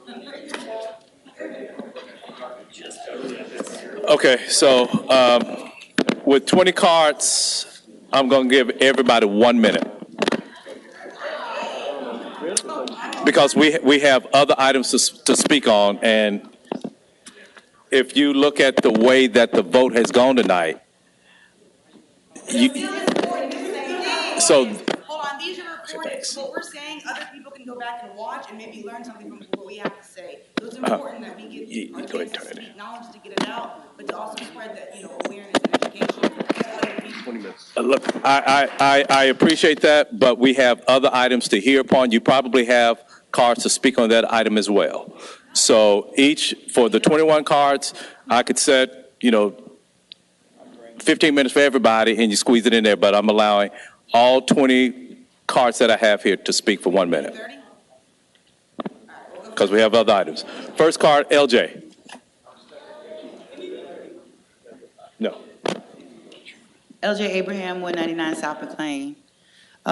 For me, the reason this is important is because when Tyree was beat to death and murdered, the police made a report and they lied about it. And there was no accountability until the video and everything else started to come out. And we're still waiting on all of that to come out. So again, we need something to hold the police officers accountable.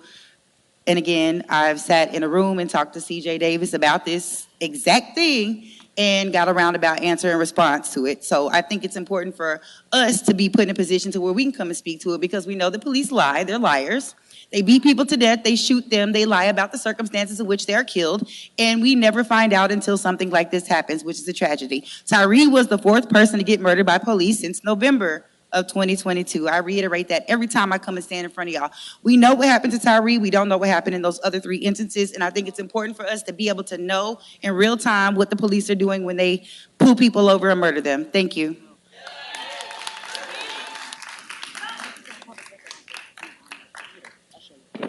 Ms. Sherman, Amber Sherman. Followed by Carolyn Burr. And then Theron Bond.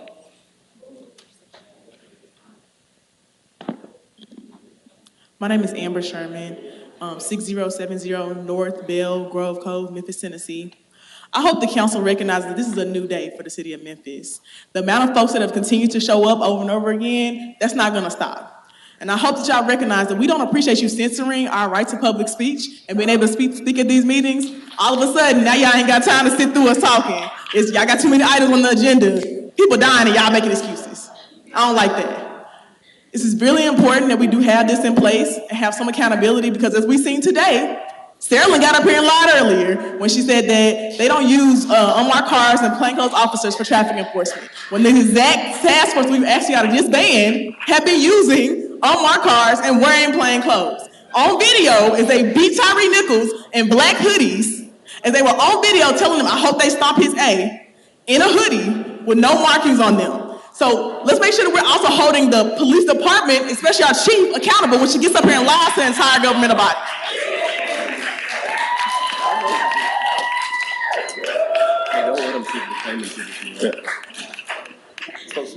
Ms. Burr. Carolyn Burr, 2972 Millers Pond Drive. I was only planning to speak once today, so I don't have much to say, except I've got here on my phone Nashville's data dashboard. It's so easy to use. I'm using it on my phone to find answers. Nashville can do it. Memphis can do it. Thank you, Ms. Burr.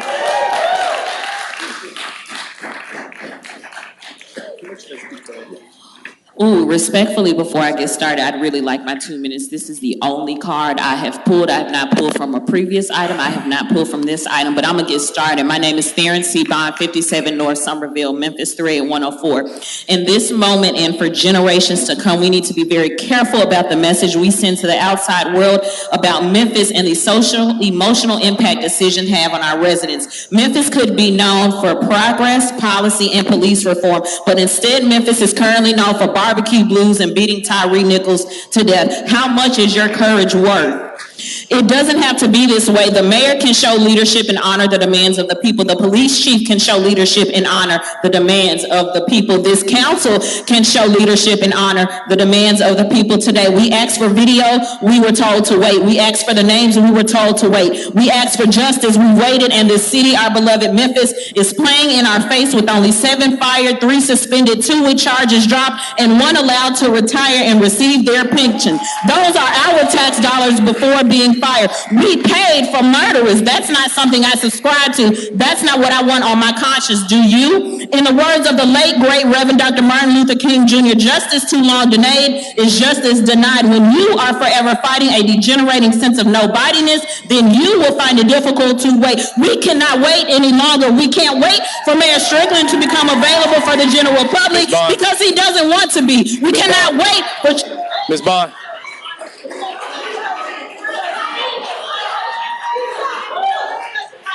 Ms. Bond, Ms. Bond, Ms. Bond, if you want to continue speaking.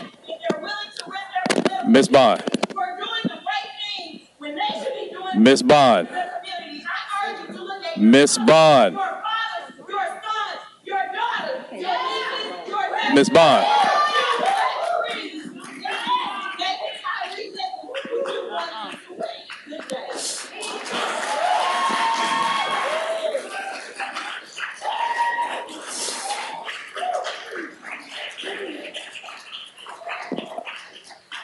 I reiterate, 1 minute. If you want to speak on another item, please pull another card. Ms. Winhole.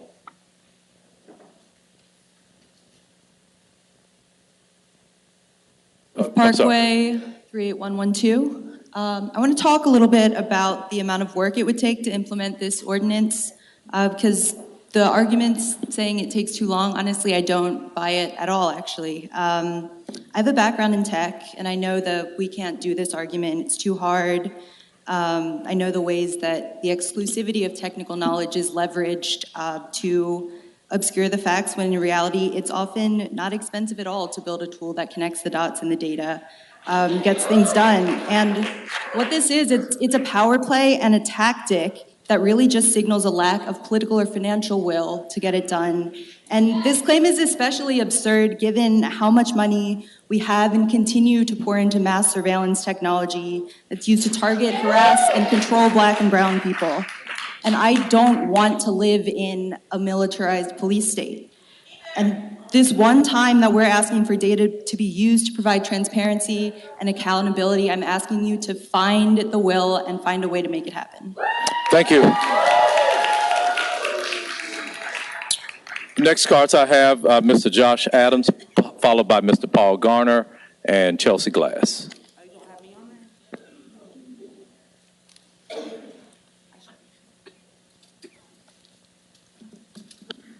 Good afternoon, Josh Adams, 1000 South Cooper Street, 38104.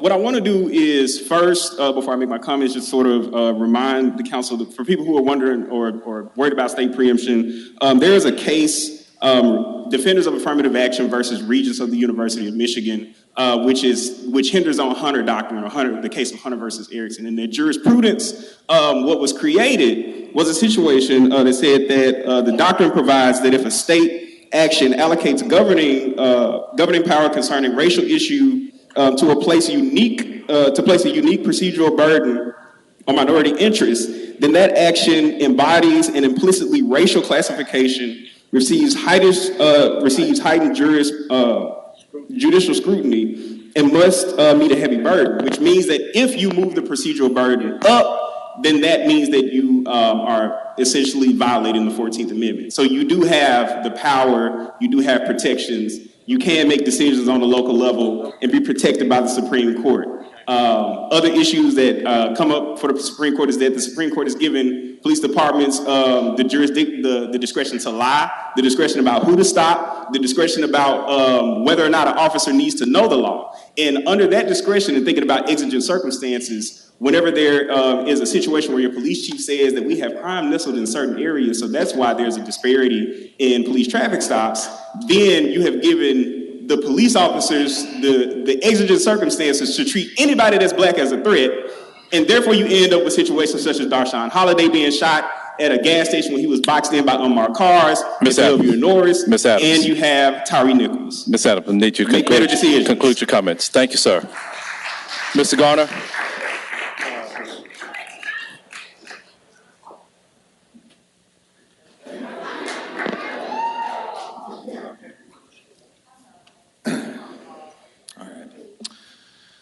Paul Garner, 60 North Willette, apartment number 1, and I too had, just pulled one card, so I thought I'd get 2 minutes, but I know.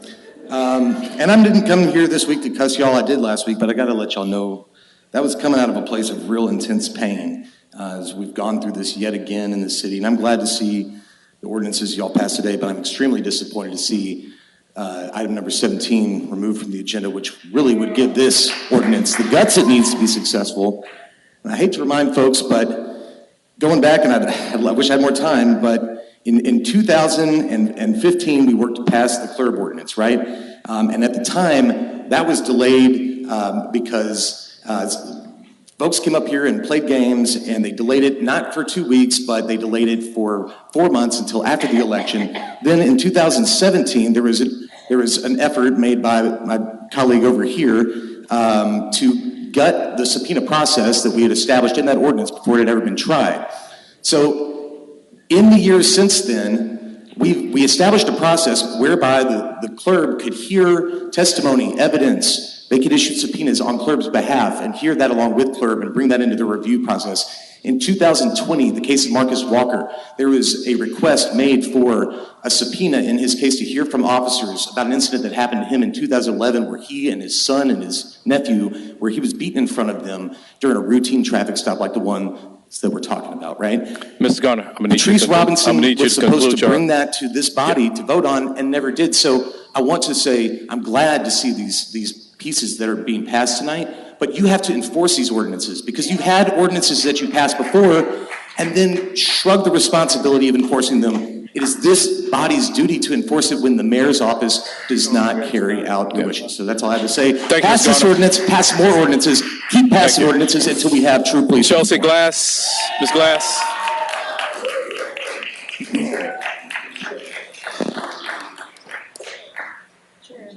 Yeah, I'm sorry. Councilwoman Issa Thomas. Thank you, Chair. Members in the audience, number 17, the ordinance about pretextual traffic stops was the ordinance I put forth. I held it, held in it for 2 weeks. It is not gone. I want to ensure that it is as clear and efficient as possible, especially after the Public Safety Committee and after the passing of item number 31. They did not include pretextual stops in that ordinance. I want to ensure that it gets forth and goes through in the best way possible so that we don't have to go back and say we did that too fast and we didn't do it in the right way. So for anyone that's thinking about that, wondering about that, let me know if you have any questions afterwards. But item number 17, I pulled my ordinance to hold for 2 weeks. And as a follow-up to that, whatever shape, form, or fashion that item 17 comes back, I will be supporting. Our next card is from Raven Patrice Jones. Oh, I'm sorry. I'm sorry about that. Ms. Glass.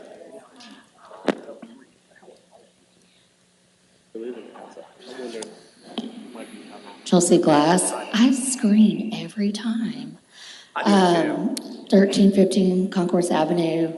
I did the same thing. Oh, okay. Just a few things about data and transparency. We actually spent years writing this ordinance. This ordinance was in place and up and coming when we came to y'all in December of last year. This is something that we know is needed for Memphis Police Department's productivity and efficiency and honesty. We have several people in the several members in the audience right now that can tell you that their experiences with police have not been honest. They have not been transparent, and I'm actually one of them as well. I've had an officer harass me, and I couldn't even file criminal charges because here we do not hold police accountable, and that is in CJ Davis's Memphis. So.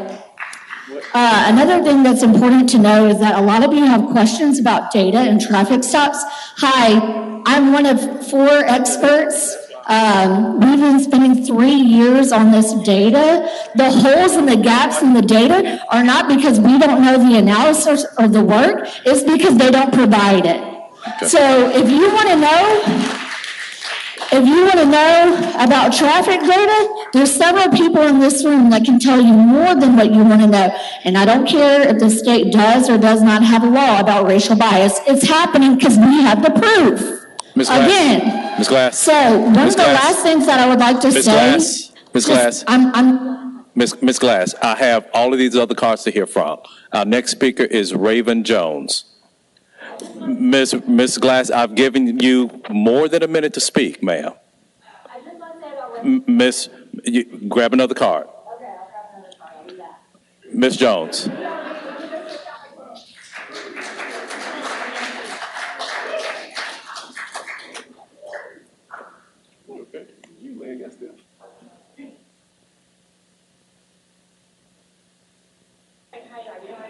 I'm Patrice Jones. I reside at 5114 Andover Drive, Memphis, Tennessee, 38109. Let me make this quick. Whew. As a former federal informant, you all do not run your city. SOMEX is pretty much live and well under Operations Legend. We are all up under surveillance. When CJ first got here, the feds already broke into her home. The timing is very unfair because this is my first time here. I don't come out of hiding for nobody. So here's the thing. You need to make sure that when police officers pull us over, you need to make sure that their interactions with us is not at the direction of an FBI agent or a Secret Service agent, okay? So when it comes down to it, it's either you're gonna run Memphis or the feds are gonna run Memphis. And that's all I got to say. Thank you. Our next speaker is Joyce Stewart, followed by Blue Davis and Ronald Davis.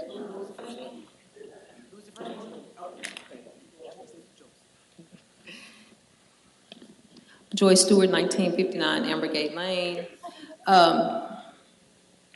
So I just want to start off by saying that the police department and law enforcement needs to be held accountable and they need to have less power over our communities. I also want to remind everyone here and also the group of white flight that left from earlier that baseless hatred and white supremacy are the mother and father that birthed this nation. But the blood, sweat, and tears of black people built and cultivated it for free. So if you don't want to talk, I don't even want to talk about crime and safety until we first address poverty and reparations and the closing of this 70% wealth gap between white and black people. Okay, the mission of the MPD is to provide safety and a safe environment for the citizens of Memphis while fostering strong community partnerships. That's what they say, but have they done that? Are they doing that? The best way to improve public safety is to improve community trust and confidence. So when law enforcement continues to target black communities, you are doing the very opposite of that. We have the right to be safe, just like the group of citizens that were in here earlier who came to say their piece and leave because they thought that was enough, because it's always been enough. So passing this Data Transparency Act should be the easiest decision that you make all day. It should be the easiest decision. The way you vote today, the choices that you make in taking a stand on disrupting and tearing down the status quo of this systemic racism will speak more about your character and who you are than your position you hold on the council. So my last comment I just wanted to say is by Martin Luther King, freedom is never given voluntarily by the oppressed. It must be taken by the oppressor. It must be taken by the oppressed. And if you don't give it to us, we will take it. Thank you. Thank you, Ms. Stewart.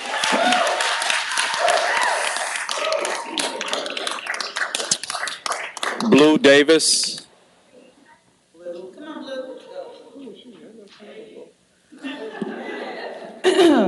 Blue Davis, 2591 Prince Rupert, 38128. I'm just here to keep it short, simple, and sweet. My comments are mainly for CJ Davis today. Miss Davis. Yes. Direct your comments to the council. Oh, okay. Well, then I don't want to see any phones or anybody looking down there while I'm speaking at y'all. I'm coming as a black mother of 2 black boys here in Memphis.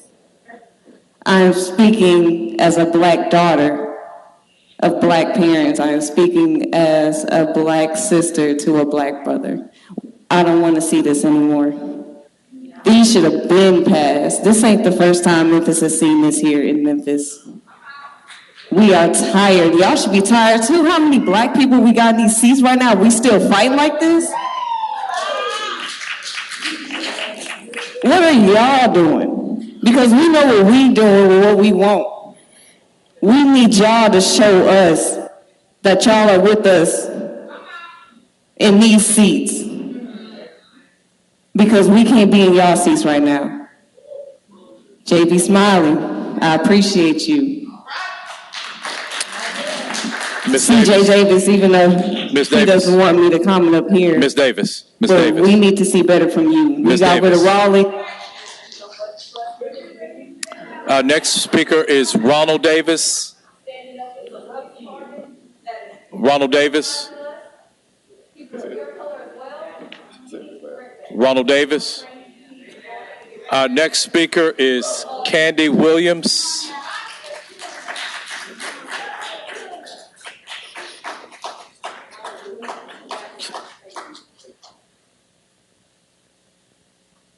Ronald Davis, 14 Lucille Avenue. So last week I had the privilege to stand with students and professors across the nation, across Memphis, in front of City Hall to ask the City Council to do their jobs. There are a number of ordinances that I wanted to speak about. Unfortunately, one got pushed to next week, and one got moved as I was walking up to speak about it. So I'm going to speak about this one. We need data transparency because we have questions that we can't get answers for. Students have questions that they can't get answers for. They ask the professors, and they can't provide the answers because you go on the Memphis Police Department website, and it simply is hard to find anything that relates to any of the questions that we have.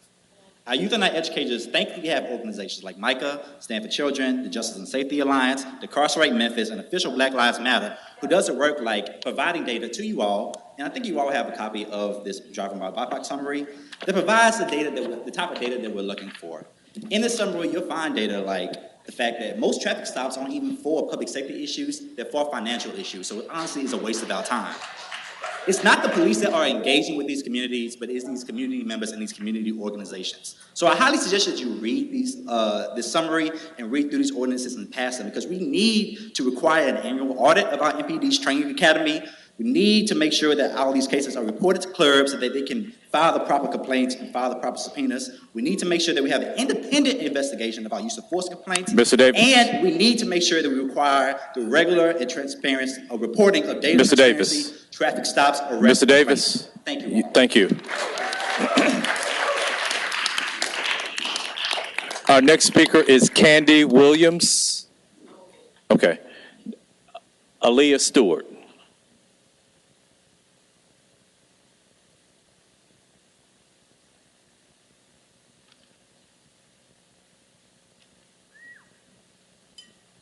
My name is Nalia Stewart, 616 Adams Avenue.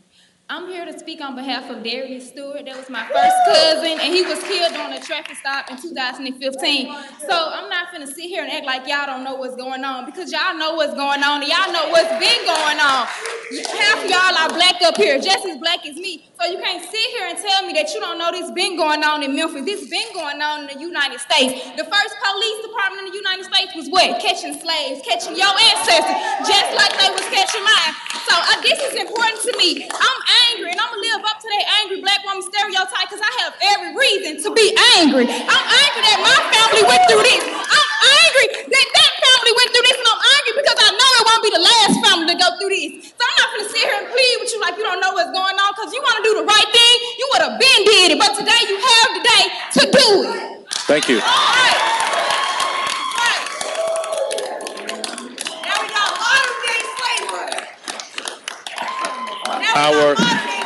Our next card is from Elijah Kennedy. Elijah Kennedy.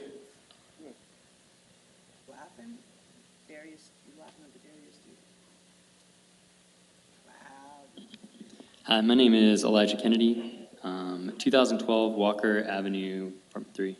I'm here to speak in favor of ordinance number 21 to amend the City of Memphis Code of Ordinances relating to the public safety for the City of Memphis law enforcement to collect and regularly report data regarding traffic stops, arrests, use of force, and complaints up for its third and final reading. This ordinance benefits everyone, and I think it's going to be a no-brainer because there are clearly different expectations and experiences in this room. Those are not going to be clarified through allegories and experiences alone. So it's a no-brainer for the people to have access to what the police are doing. Somebody else up here, Jillian, she mentioned she worked in tech. I also work in tech. And basically, in order to develop products every day, we collect analytics so we know if they're working. How are we supposed to know the police are working if we don't know what they're doing? That's why I would pass this. We're entitled to information about what we pay for, especially an armed force that governs us. And that's the only way we're going to hold them accountable. The only people who do not benefit from passing this are cops who have something to hide. Thank you. Thank you. Our next card is Kathy Pullman.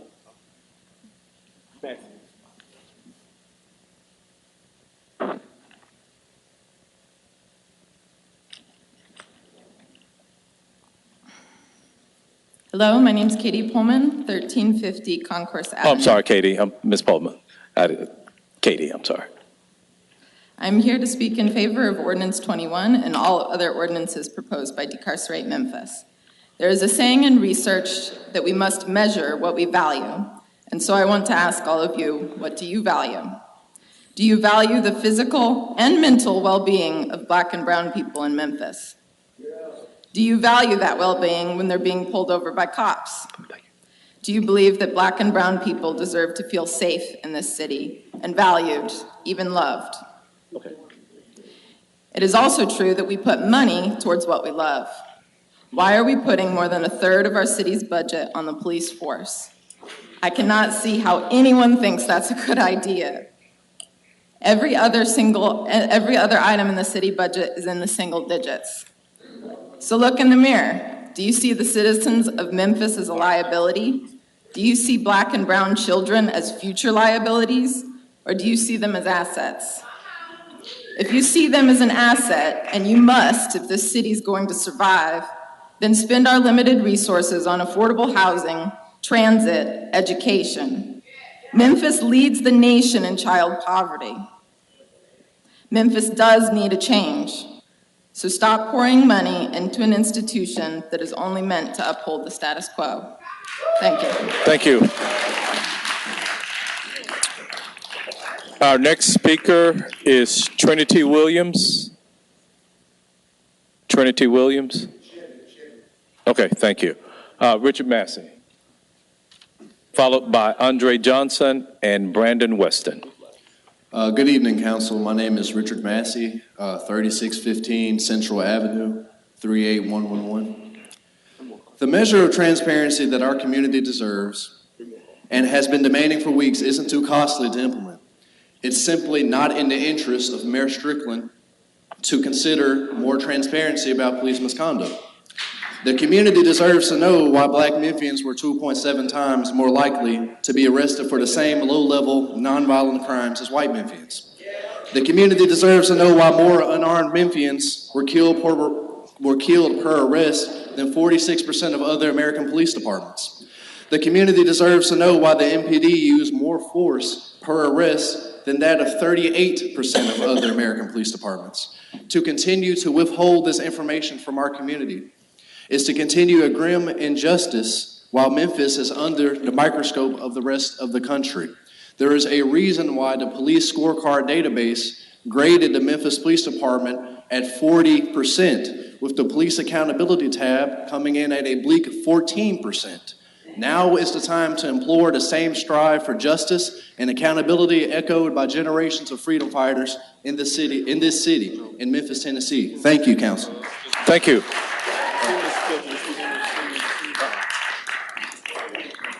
Ms. Johnson, Dr. Johnson, followed by Brandon Weston and Paul Klein. Again, I stand before you to ask you to stand. Yes. I'm sorry. Andre Johnson, 3381 Raleigh Millington Road, 38128. I stand again to ask you to keep on standing and to keep doing what you have been doing. Today is Purim. I was reminded of that. A good friend, Megan Keel, reminded us about Purim. Today is where our Jewish sisters and brothers and kinfolk read the book of Esther. And in that book, we read where Mordecai encourages Esther to help, stand firm in the deliverance of her people. And he said, for such a time as this, you were being called. And I can only imagine what you're going through and how many people are calling you, or how many people are putting pressure on you. But such a time as this, you are being called right now to do what it is that you're called to do. And you know what you are called to do. I am here to encourage you to keep doing what you're called to do because you know that is right. Thank you. Thank you, Dr. Johnson. Brandon Weston. Remember how earlier you said if you were chosen, you signed a common card to speak on another thing, so you have to pass that one that we were already speaking on and we didn't speak? Remember that? If you're already speaking on another ordinance. Yeah, there have been multiple people who've spoken on a number of different items, on multiple items. Right. Where are we at on that? On one part, I signed up for 2021. I didn't have it up here. Mr. Brandon Weston, followed by Paul Klein. Hey, my name is Brandon Weston, and I just have a personal experience. I'm sorry, I'm Brandon Weston, 9124 Afton Grove, 38018. I have a personal experience with the police. I actually have to go to court tomorrow. I was stopped by the police because they were actually fishing. It's kind of car drive. I drive a maximum. I was doing the speed limit. I was doing everything right, but I got profiled and I got pulled over to kind of car driving who I was. Unfortunately, my license was suspended. I didn't even know that. So I wouldn't have known. But I'm just saying, I shouldn't be profiled and still having to go to court for 3 months, all because I'm a black guy and the type of car drive. So with that being said, because I could be Tyree nigga, they could have been me. You know what I'm saying? I don't even know how to really explain my emotions for that because I got a 3-year-old daughter and I don't know what I could do if I'm not here for her. You know what I'm saying? So that's all I got to say about that. Thank you, Ms. Weston. Mr. Paul Klein.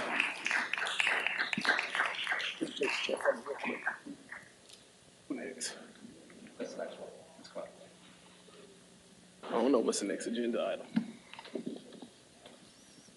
Go ahead, Ms. Klein. My name is Paul Klein. I live at 1841 Black Bear Circle in Cordova, 38016. 58 years ago today, March 7th, was Bloody Sunday in Selma, Alabama. Last year on this day, I was marching across the bridge in Selma with thousands, including our vice president, in solemn remembrance and yet full of hope that the culture of white supremacy was finally fading from our local, state, and federal governments. Yet here we are today, after Tyree's murder by majority black officers who were so culturally indoctrinated by the white supremacist police state that they could murder a young man for driving while black. And not coincidentally, while our state legislature is over there in Nashville arguing about whether a dashiki is appropriate attire for a black state representative. We, the people, are counting on this elected body to take a stand today against white supremacy in our government. Please pass these ordinances intact and reject attempts to consolidate them. Pass all the amendments that Decarcerate Memphis is asking you for. Now is the moment. And I'll close by quoting Bishop William Barber of the Poor People's Campaign, who said, "Somebody's been hurting our people, and it's gone on far too long." Thank you. Thank you, Mr. Klein.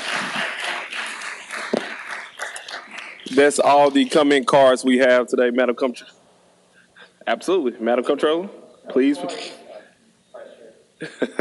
Madam Comptroller, please prepare the screens to vote on item number 2. Oh, I did not see you. Oh, Councilman Morgan, sorry, I didn't see you in the queue. Thank you, Mr. Vice Chair. Yeah, no, I'll try to keep it short. I was going to ask the opinion of Councilor Wade as well as Chief Attorney Wade. In regards to the information or the opinion from the administration this morning that we received about this ordinance violating the home rule, and if it passes tonight, as it seems certain to do, what would be the administration's response? Would it be enacted as read?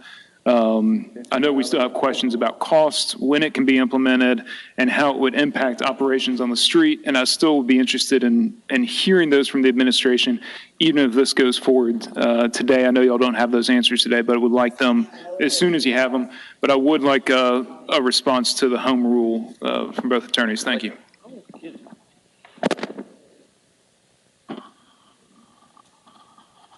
Excuse me, the home rule question, what was it again?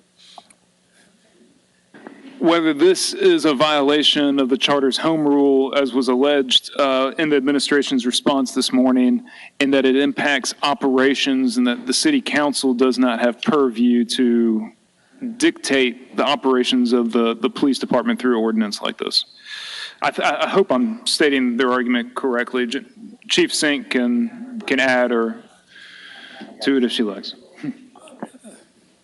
I think the Home Rule Charter basically says that the council may ask for information from the administration, which is basically what this does. Now, maybe Chief Sink has a different question, or some of her lawyers may have a different. They shouldn't be collecting the data. Somebody else should collect it. Jennifer Sink, Chief Legal Officer. To the extent that ordinance as it's written seeks to direct officers to conduct their stops in a certain way, collect data in a particular way, submit a particular new form, that's the aspect of the ordinance that, in my opinion, is violative of the Home Rule Amendment.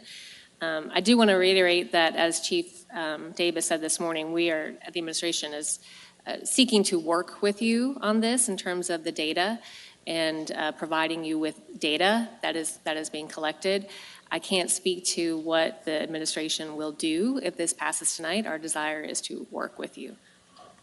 They should not collect the data. They want to build trust. Thank you, Chief. Thank you, Chief Sink. And I'm curious as to what the results in this data would tell. I'm really interested to see if we were able to collect this in a manageable fashion, what it would say. I wish we as a council knew more about how it would be collected, what the costs again, how it's going to impact operations during the routine traffic stop, and what that would mean for the efficiency and use of time of our officers. I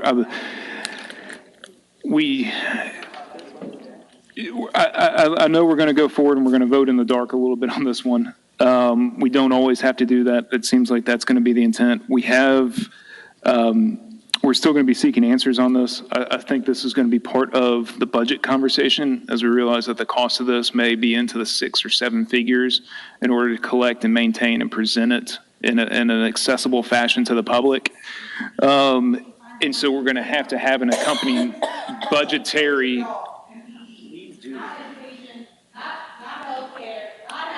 So we're going to have to have Miss Rasul. Miss Rasul. A month for her. A month. Ms. Rasul, grab a card. A month. Look. So I anticipate there'll be an accompanying. Excuse me, Mr. No Morgan. problem.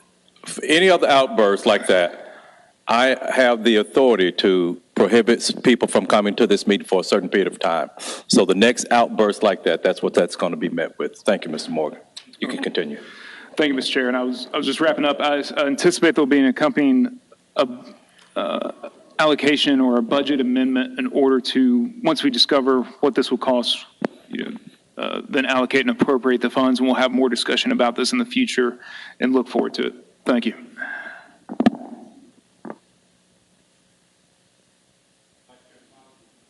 Thank you, Chairman Jones. I think in 2022, I put forth a resolution calling for a data transparency portal. Oh, yeah, it's been a minute. It's been a long day. I need some more coffee. But 2 years ago, 2.5. In 2020, put forth a resolution calling for a data transparency portal. There was a lot of pushback from the administration, but this body, in a very rare occasion, voted 13-0 so that we can implement a data transparency portal. I believe that's one that you did sponsor, Councilman Morgan. But in addition to that, the administration told us time and time again that it would be cost prohibitive for us to implement a data transparency portal. And we kept pushing forward, and shortly thereafter we have a bare bones version of a data transparency portal. Every time we do something that is contrary to the will of the administration, the very first thing they're going to tell us, it is cost prohibitive to do it. What I would like to see happen today, and what the people would like to see happen today, us